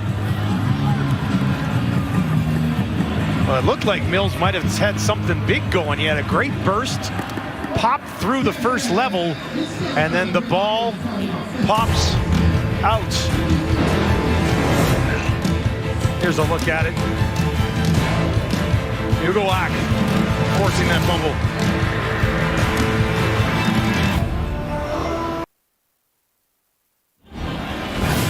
I believe it's Luau Uguak is going to get there. Beverett on the outside, but in a hustle play, look at 96. He punches with the right hand. The ball pops out, recovered by Darnell Sankey. That's creating a turnover. Not a mistake by the offense, but the creation of a turnover by the defense. Former Calgary Stampeder. Started here as a rookie, did Sankey, who recovered that back in 2021. A year in Regina with the Riders. Uguak, you see that arm? Yeah, that's why the ball flew out of there. Big, powerful arm there. Yeah, yeah.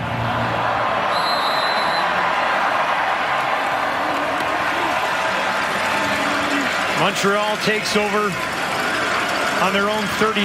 Big stop by the defense. MBT under pressure and taken down. A flag as the tackle and sack is made. Don't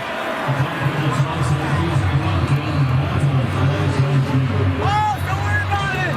Hey, don't worry about it. Charles Wiley's not happy. Don't worry about it. Roughing the passer. Calgary number 93. That's a 15-yard penalty.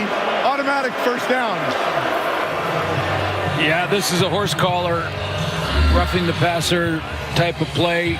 93 on the outside. Here's Wiley, and he's going to slide to that B gap. Nice pass rush. He does it all right. Gets to the quarterback. Doesn't allow him to set up and throw, but grabs the harness. At the bottom of your screen there. Grabs the harness and pulls MBT down backwards. Penalty moves him up to the 54. Drop it into the hands of Rambo, trying to find some space. And eventually held onto there by Anthony Johnson after a 6-yard pickup. This is a change in sort of strategy for Jason Moss calling the plays because of the interior pressure that Calgary is putting on McLeod Bethel Thompson. They're getting a good push down the middle. Well, Wiley got the penalty, but whether it's Hutchings or Miles Brown, getting that good push. So what Jason Moss is saying in response is, let those D linemen get up the field. Let's throw the screens behind them. Second and 4. Bethel Thompson, deep shot, far sideline over the head of Austin Mack, and incomplete.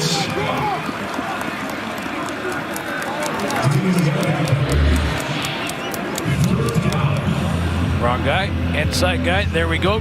Corner route. Sibasu was running the curl, but there's the deep corner, and Damon Webb picks him up. It's a real good job not to get a pass interference call. Just ride along and not panic. on the deep road. Calgary dodges that fumble from Mills. Doesn't give up any points, and will get the ball back. Kalen Horton waits, low kick. That'll bounce just inside the 15. Takes it, short return, nowhere to go after a 43-yard kick. Well, WNBA action continues Monday as the Liberty will take on the Storm. Coverage gets underway at 7:30 Eastern, 4:30 Pacific on TSN.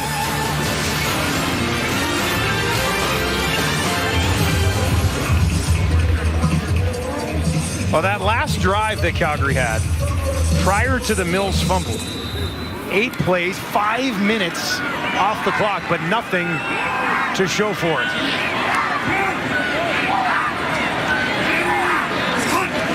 Alouettes defensively showing some pressure. They'll get it out to Philpott, and the tackle is made by Deontay Ruffin for a loss. Yeah, and they love to have Deontay Ruffin out there, who's a veteran of 4 years out of Western Kentucky, and a guy who has played 3 different positions for the Alouettes this year. I mean, he's been out there on the corner. Lorenzo Burns comes back. He's played at the halfback spots.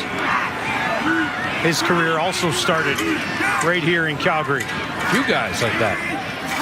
VA needs to find 13. Is there a big play here? He's in trouble. Escapes on the run to his left. Now he's going to try to do it himself. Look out. Oh, boy. Oh, boy. VA trying to shake it off. We'll need a slower look at that, but there's definitely contact he's on going the play, and he'll be pulled out of this ball game. Yeah, he's going to come out. He's going to come out. The medical staff will look at this reaction. It's Darnell Sankey, and I was thinking right about now as he got out here, you better start hook sliding now. And he decided to lower his head, and his shoulder was Sankey coming downhill at him.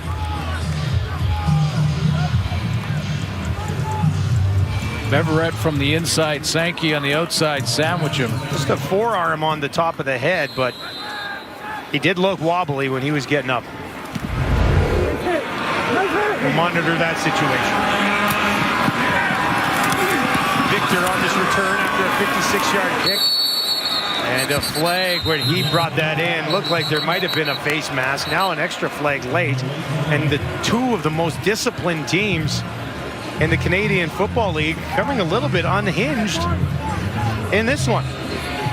Well, right at the point of attack, I think it was Antoine Ducroix who got a holding call, or at least was holding. I don't know if that's one of the calls, but he was clearly holding from what I saw live, right where the ball was caught. There are 2 fouls on the play. Holding Montreal number 9. Also a 15-yard misconduct foul.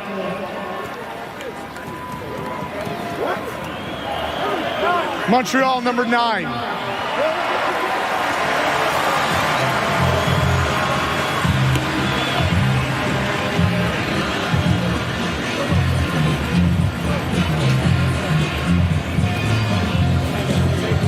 Jason Moss not happy. Looking at Vernon Adams on the sideline after contact on that last play. That was a good shit. I just stayed on.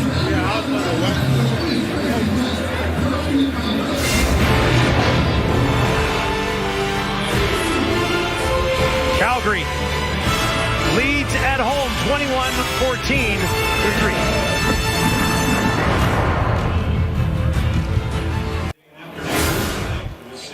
Calgary on top as we get set for 4th quarter action. They lead 21-14. What's this game get decided by? Well, the good news or the bad news is? The good news is we have a 1-possession game. Montreal is okay with that, I'm sure, being on the road against a very good Calgary team. However, these 2 teams, as we mentioned, were the best 2 teams in the league when it came to penalties. Way too many in 3 quarters. That has to be cleaned up big time in the 4th quarter. And you get a feeling that the defense in this game, which defense is going to make the biggest play? Like, there's one play that's going to happen in the 4th quarter here that's going to make the difference. And I just have a feeling it's going to come from one of these defenses. They're both certainly capable of it.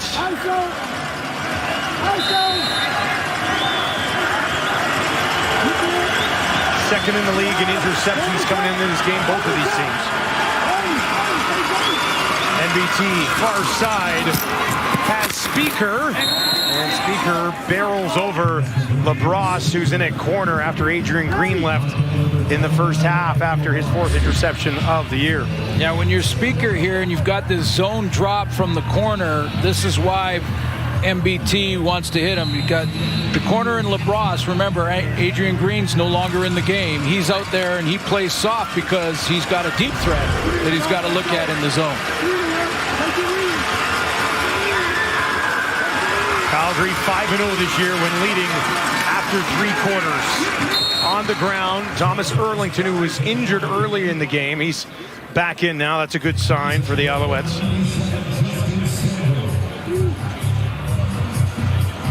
Averaging less than 3 yards per carry, though, in this game. Now, Montreal has had some big play potential, some big play opportunities. Noticed deep down the field, usually down the middle of the field, but because of the interior Calgary pressure, McLeod Bethel-Thompson hasn't been able to step into those throws. He'll look for 8 more yards here. Time in the pocket. Dumps it off. Sivasu's got it, and he's got a first down. How about the fancy footwork from McLeod Bethel-Thompson? Well, he broke a lot of rules. he just broke a lot of quarterback rules. Rolling this way, throwing it back over here. That's a rule. That's a no-no, even for veterans. But, you know, when you have confidence, I know it's not a big deep throw, but look at the pressure around him. Look at the coverage out there and all the bodies, and he threads that needle and gets it to Sivasu. From their own 43, Sean Thomas Erlington with some blocking set up, and he takes it ahead for a first down. Nice play call there for the Alouettes. What does Bob Slowick do to stop the screen game from Montreal? I think they've found something here, and Jason Moss has, to attack this Calgary defense, as we've mentioned many times. It's been so good all year, but there's been some pretty big plays, either the tight end screen to Sivasu or that one right there. The screen game seems to be a good call for Jason Moss. That was a 15-yard gain. Onto Calgary's side of the field.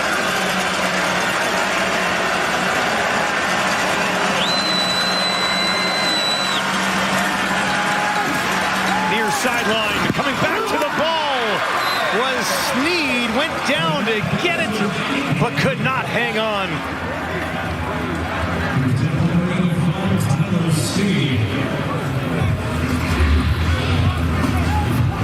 Yeah, just a little underthrown.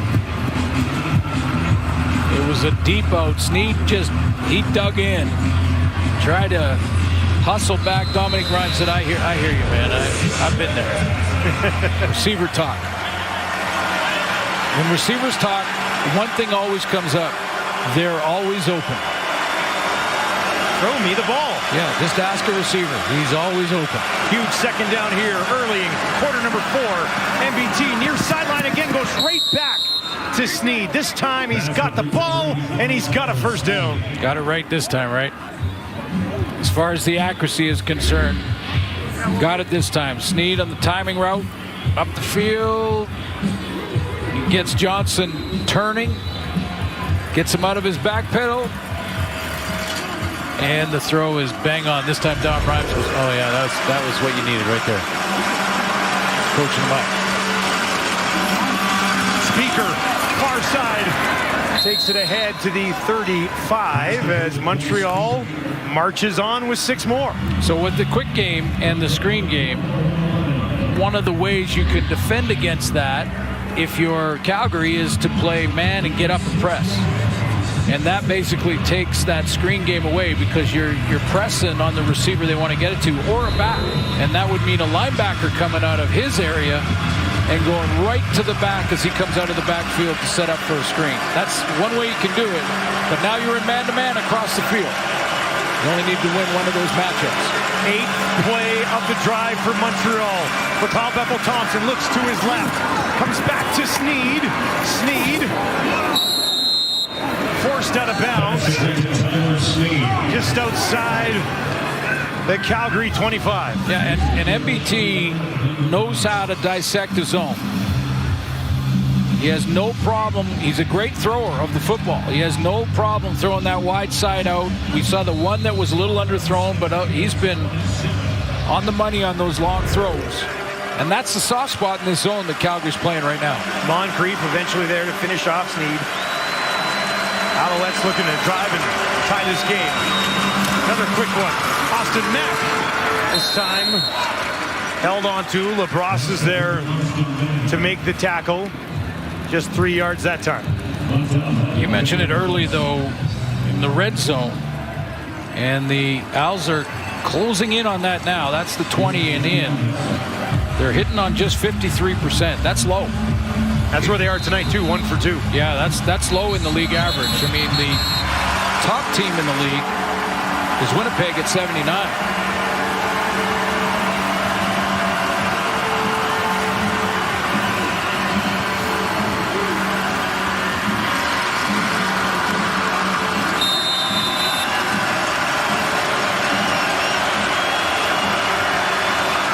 Big 7 yards on the 10th play of this drive. 3 options. Short side right for McLeod Bethel-Thompson. Looks to his left. Throws to his left. Has Rambo, but Rambo will be stopped short.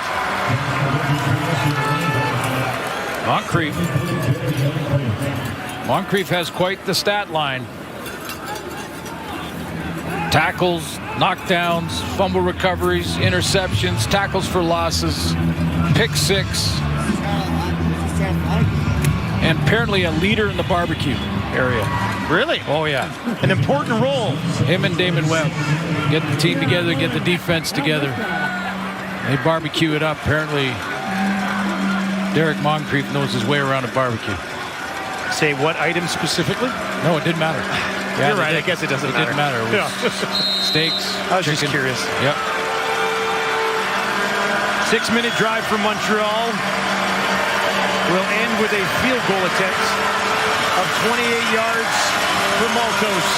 90% on the season, just inside the left hash. Zima holds. Maltos pushes it through. We've got a 4-point game with about 8.5 to play on Thursday Night Football to kick off Week 8 in the CFL.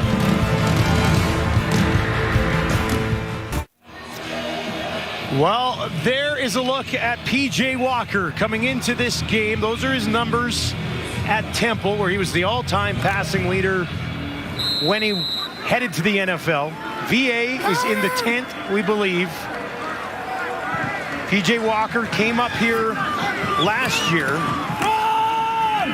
was around for the final month and a half of the season. After his last stint in the NFL was with Seattle. Let's go back to the injury on Vernon Adams. He was scrambling on a 2nd and long and got caught between Beverett and Darnell Sankey. Got up a little wobbly. They've been assessing him ever since, and there he just coming out of the tent taking a look, and came out of the tent, goes to the sideline, no helmet in his hand. Walker, near sideline, and he'll get it into the hands of Rhymes. That's his 4th catch of the game. good throw, hard throw, but short of the first down by a bunch. Calgary will have to punt, so we'll keep our eye on whether or not Vernon Adams can get back in this game. It doesn't look like there's any real sense of urgency for that. P.J. Walker, 30 years old, bounced around the NFL for about 7-8 years. And that 15-game stretch in Carolina that included 7 starts. This is bobbled, picked up quickly, and returns to about the 25. Montreal trails by 4 on the road.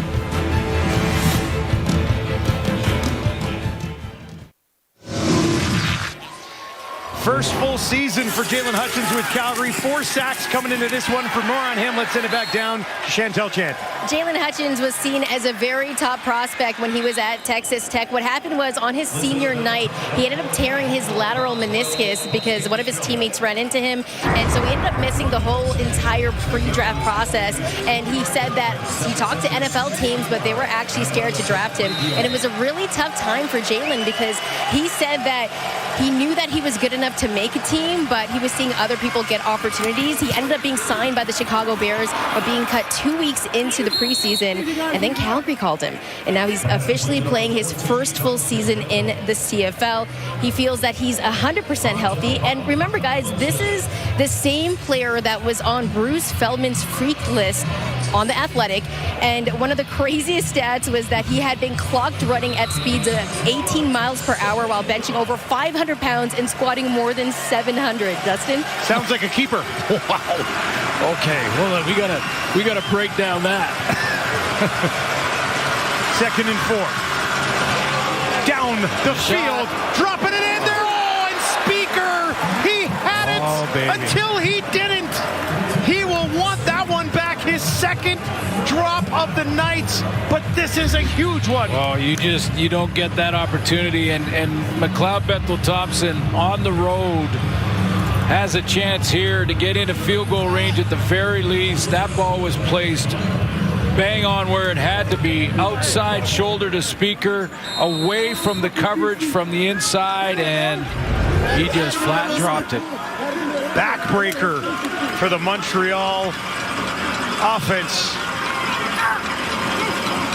With just 6 minutes to play, too. Zima gets it away. Horton catches it on the run. Takes it back. About a 10-yard return, and it'll be up to P.J. Walker to seal this away for the Stampeders.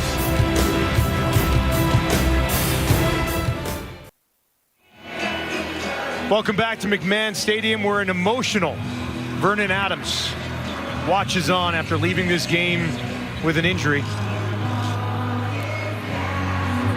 Distraught on the sideline. You're going to take every precaution, of course, if it's anything to do with a head injury, and it looked like it was. P.J. Walker's game now. He's got that man, Dedrick Mills, to hand it off to, but that goes nowhere. Ugawak makes the play, and it's a good one. Well, now Montreal defensively, especially with P.J. Walker in the game, want to get him in 2nd and long. So they're going to commit to the run on 1st down.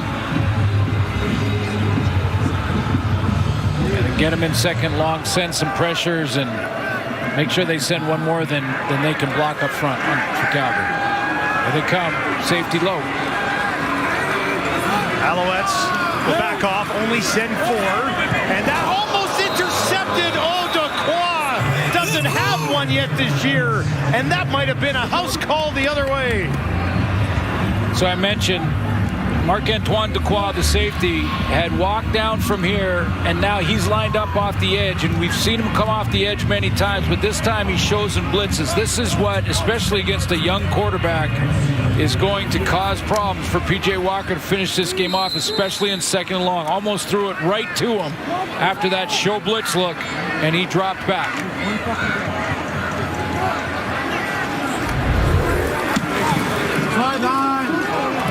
Bassett hangs one way up there. Flags fly on a 35-yard kick that was actually held onto by Sneed. And now McLeod Bethel Thompson will get the ball with just under 5 to play.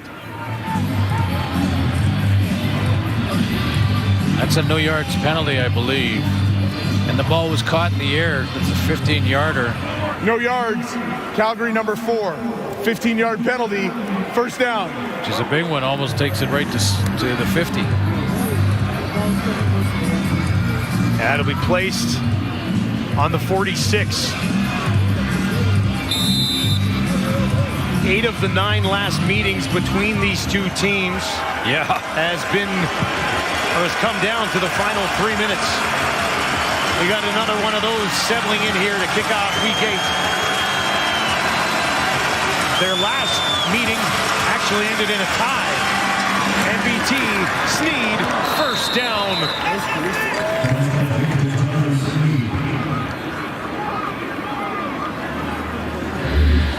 Good hard throw in the curl, and they got to get back to Cole Speaker as well. He can shake the demons from the last series. Big drop from Speaker. Only takes one catch. Just get that one catch after the mistake, and you feel like you're back in. Calgary's defense, 18.5 points against on the season. Can they find a big play here? Bevel Thompson fakes the handoff, goes back to Sneed, and he takes it down inside the 30 before the tackle is made by Anthony Johnson. What a great route by Tyler Sneed here to just work his man Johnson down at the bottom of the corner.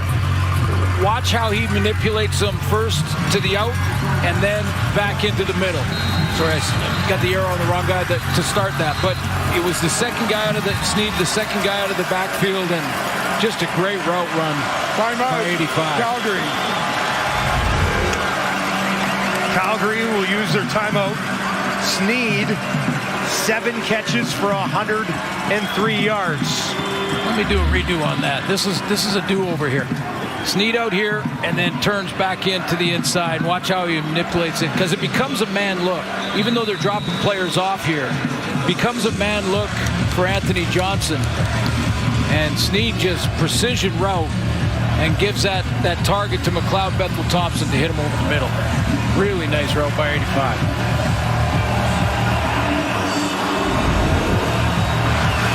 McLeod Bethel-Thompson, in place of Davis Alexander, has thrown the ball 37 times.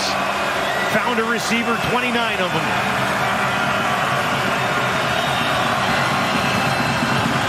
He wants to throw again. Dumps it off. Tice, spin move, and he's wrapped up and taken down by Sheldon Arnold. Second and manageable on the 30th completion of the game from MBT.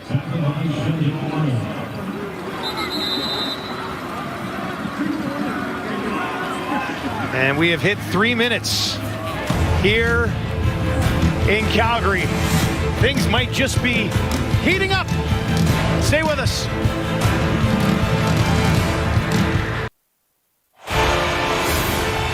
We are just getting started in week 8. It'll be Cody Fajardo starting against the Riders for the first time since he left. Zach Kalara's good to go for Winnipeg. They're in Toronto. And then what should be a highly entertaining shootout between Rourke and Bo Levi Mitchell. Crowd here trying to get behind this Calgary defense. McLeod Bethel-Thompson, an end zone shot up for grabs, incomplete over the head of both Speaker and Onyeka. And it'll be a field goal attempt with 2:46 on the clock. To have that well covered is a huge stop for the Calgary Stampeders. Hold the Alouettes here to a field goal attempt.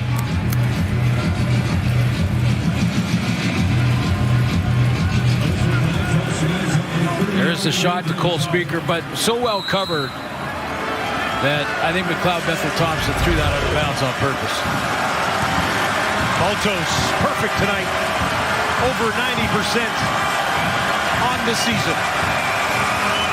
30-yard attempt for a one-point game, and he makes no mistake. Montreal likes these one-point games, don't they? This would make it the hat trick if this goes down to becoming just a one-point game. And the game against Toronto, 26-25. Against the Lions, 21-20. Well, if you're looking for advantages, they're familiar with this spot, whereas Calgary's won all their games by 10 or more. Well, been there, done that, right? And Calgary doesn't have that guy right now. A couple of backups going at it. One of them with no experience in the league, and the other with a bunch. Bethel-Thompson's 280 yards in this game, touchdown and an interception. P.J. Walker is going to need to generate 3 or 4 first downs here to try and win by this 1-point lead for Calgary. Kalen Horton awaits the kick from Maltos, puts it in his direction. He'll take it just inside the 10. Horton upended, held on to the ball. Flags at both ends of this one. And that's out to about the 25 on the return. You know, talked to Vernon Adams a couple times and asked him about P.J. Walker and said he's got all the tools in the toolbox. No question. He's got some experience in the NFL, as you mentioned, XFL as well. And he, you know, when it comes to advice, VA has basically illegal said to block. Walker. Calgary number 77. That's a 10-yard penalty. That's big. First down. But basically said to PJ, look, when you get your opportunity, run with it. That's what VA did when he got his chance back in Montreal years ago. Get your chance, go ahead and run with it. Now he needs 3 or 4 first downs to kill this time. 11 penalties in this game for 121 yards against Calgary. Ugh. Yep. Exactly. 2.5 to work. Walker from the pocket. Nice, guns it out there. First down. Got rid of it quickly. Found Brooks. So not getting into second along. Brooks by himself down the numbers. Quick slant. He's got a little cushion and got right to the marker. That's his good throw. Confidence builder for P.J. Walker. Lorenzo Burns and his returns in the lineup with the tackle there. Clock ticks towards 2. Calgary works from their own 22. Hand it off to Mills. Line of scrimmage no further. Yeah, they're committed to stopping that. You know, they've been told by Noel Thorpe, I guarantee you on the sideline, any run play, you got to just shut that down right now. Don't even think about if he pulls it or whatever, we'll deal with it in a secondary way. But this is the position they want him in to get the ball back with time to get into at least field goal range. This is a biggie. Massive second down. 4 options out to the wide side right here for Walker. 3 on the line for Montreal. Walker with time gets it away. Looking for Jones. He got turned around and it falls incomplete. And Calgary will be forced to put it back in the hands of Montreal's offense. Yeah, by the looks of the throw, right on the outside is Jones on this route, and he little inside slant, and he's not sure exactly where that ball is. He has to try and locate it. Looked over the inside shoulder first. It was low and away to the outside, and really no chance to get there. 4 consecutive punts for Calgary, and a fumble before that. This will be taken by Sneed. Sneed picks his way back up the middle and almost into field goal range already. Down by 18 in their last game, the Montreal Alouettes come screaming back. Cole Speaker, a big part of it. We talked about his 100-yard game. Pressure in that second half on Nick Arbuckle. This was the hamstring re-injury. That was Duquois off the edge that turned into an interception by Ento that sealed the deal on the huge comeback down by 18. Win by 1. Calgary's defense has been exceeding expectations all year.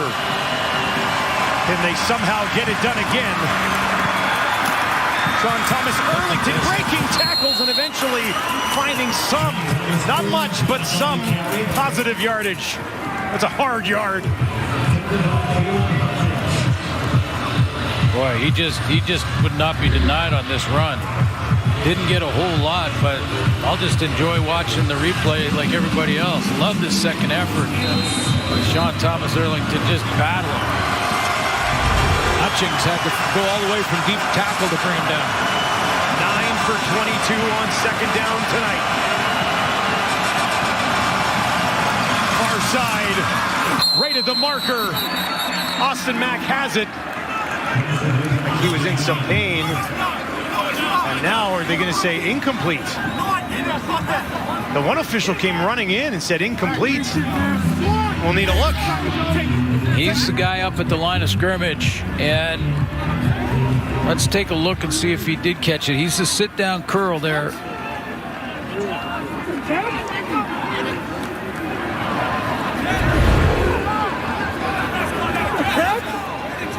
The previous play is under review by the replay center.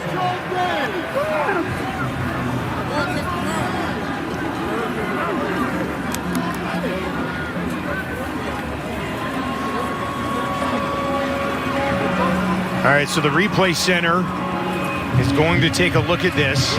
Mack remains down, getting stretched out on the sideline.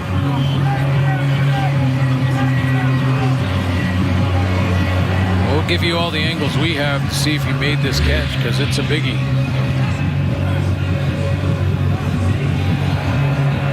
I thought there was no question he had it, but...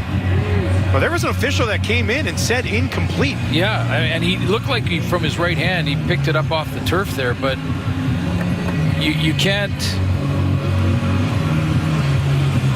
This might be the better angle. Right there when he rolled on the ball. And then the ball rolled out of his arm on the way down. Did he have it long enough on the way down?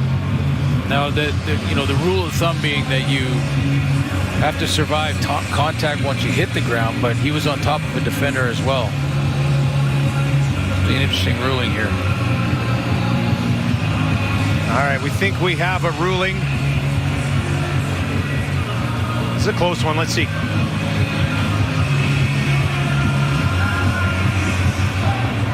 After automatic review by the replay center, the ruling on the field stands.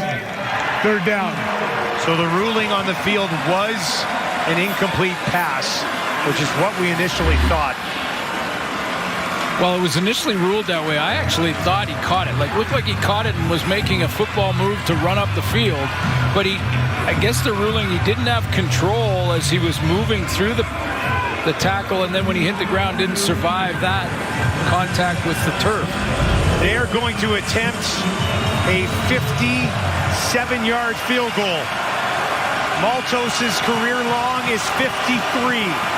Horton waits back in the end zone to make sure this thing gets out.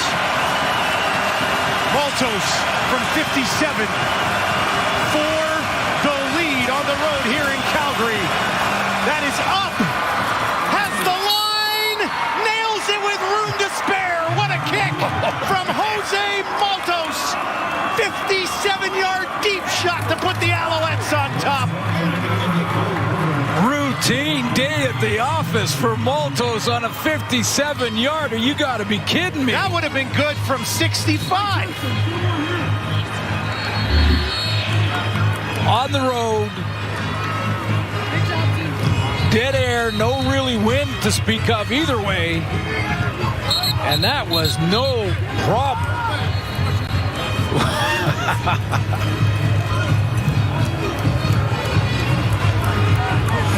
Hammer job from Maltos to put Montreal in the driver's seat with 70 seconds left. And now the expectation on P.J. Walker just went up a notch. Not survive and get out with a 1-point win. Now you got to move the ball. Got to find field goal range. Yep. Has the time to do it. A good return from Calin Horton, who's new to the game in the CFL. Now would be a time for his first big burst. They'll hang this one up high. Horton takes it cleanly at the 20. Back to the 30. Finds a little bit of space outside the 40. And that makes things a little bit more reasonable. No flags on that return either. Yeah, that's 20 yards more than the last couple of returns. So that gives P.J. Walker at least hope. But he's going to have to adjust the scope when it comes to accuracy. Only attempted a few throws here in this final half of the fourth quarter. Career long for Paredes. Coincidentally, the 57 that Maltos just hit. They need 19 yards to get to a 57-yard attempt. Walker throwing near side, and that is complete to Rhymes. Couple yards shy of a first down. What a great opportunity for P.J. Walker to rally this team to 2 first downs and makeable field goal range for Paredes. It's a good start to the series, getting it out there to Dom Rhymes. Here come the Owls. Dedrick Mills stands into the right of P.J. Walker. They just need 2 here. Alouettes will back off. And that one behind Rhymes and incomplete.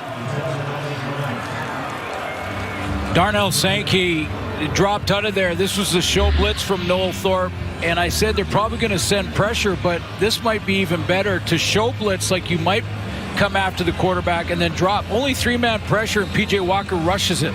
Now, he's got to fight the clock. I get that. But he had another 2-3 seconds to let those routes develop. Here we go. 3rd and 2. Could be the ball game. Walker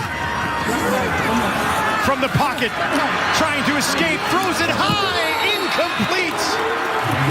No flags on the field, and Montreal's defense gets the ball back.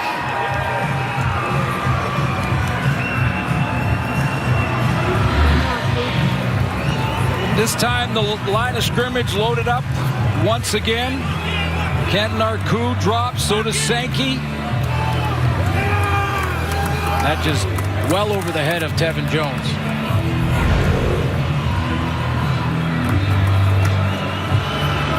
And that 2nd and 2, I can't help but think, get in the hands of Dedrick Mills. Get the first down. Try to pick up the first down. Yeah. You still have time. Easy after the fact. I know. If he throws a completion over there, you've got one of the best running backs in the league. I hear you. And a quarterback who hasn't played till this quarter, right? No argument for me. That'll be handed off. Sean Thomas Erlington. They're still going to push this thing ahead. He'll pick up about 5 yards. Especially with 55 seconds left. Jason Moss, boy, is he confident in his team, but just timeout, Calgary.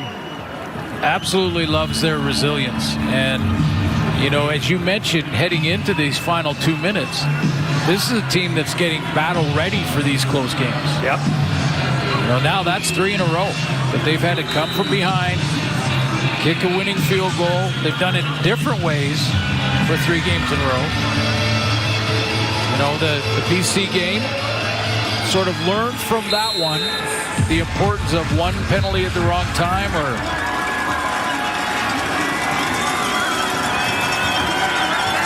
Second and 5. Montreal trying to seal this away. Get it to Sean Thomas Erlington, pushing it ahead, and he's got a first down for the Alouettes, and that should be enough to finish this thing off as the Montreal Alouettes pick up their 3rd road win of the season, and it will move into first place in the East for now. Hamilton in action on Sunday.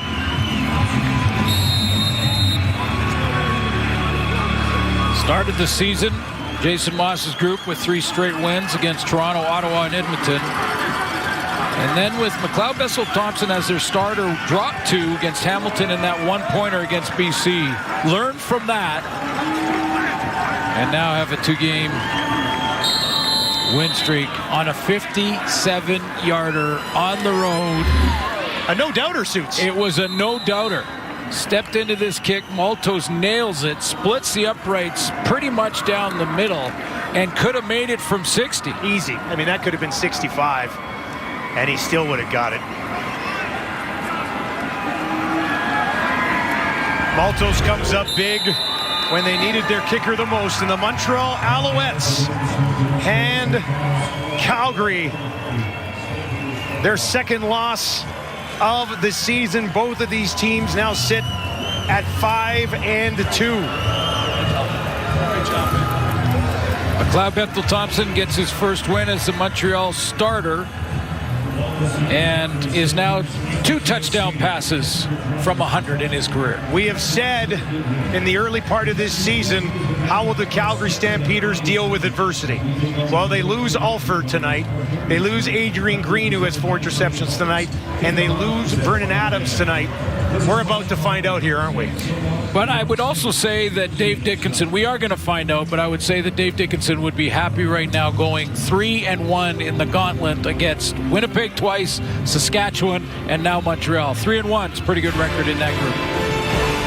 Cloud Bethel-Thompson with his first win as the quarterback of the Montreal Alouettes. And the Calgary Stampeders, who've won 3 in a row, taste defeat at home for the second time this season. Impressive win by the Alouettes on the leg of Jose Maltos. That'll do it, Calgary. Thank you for joining us. Good night.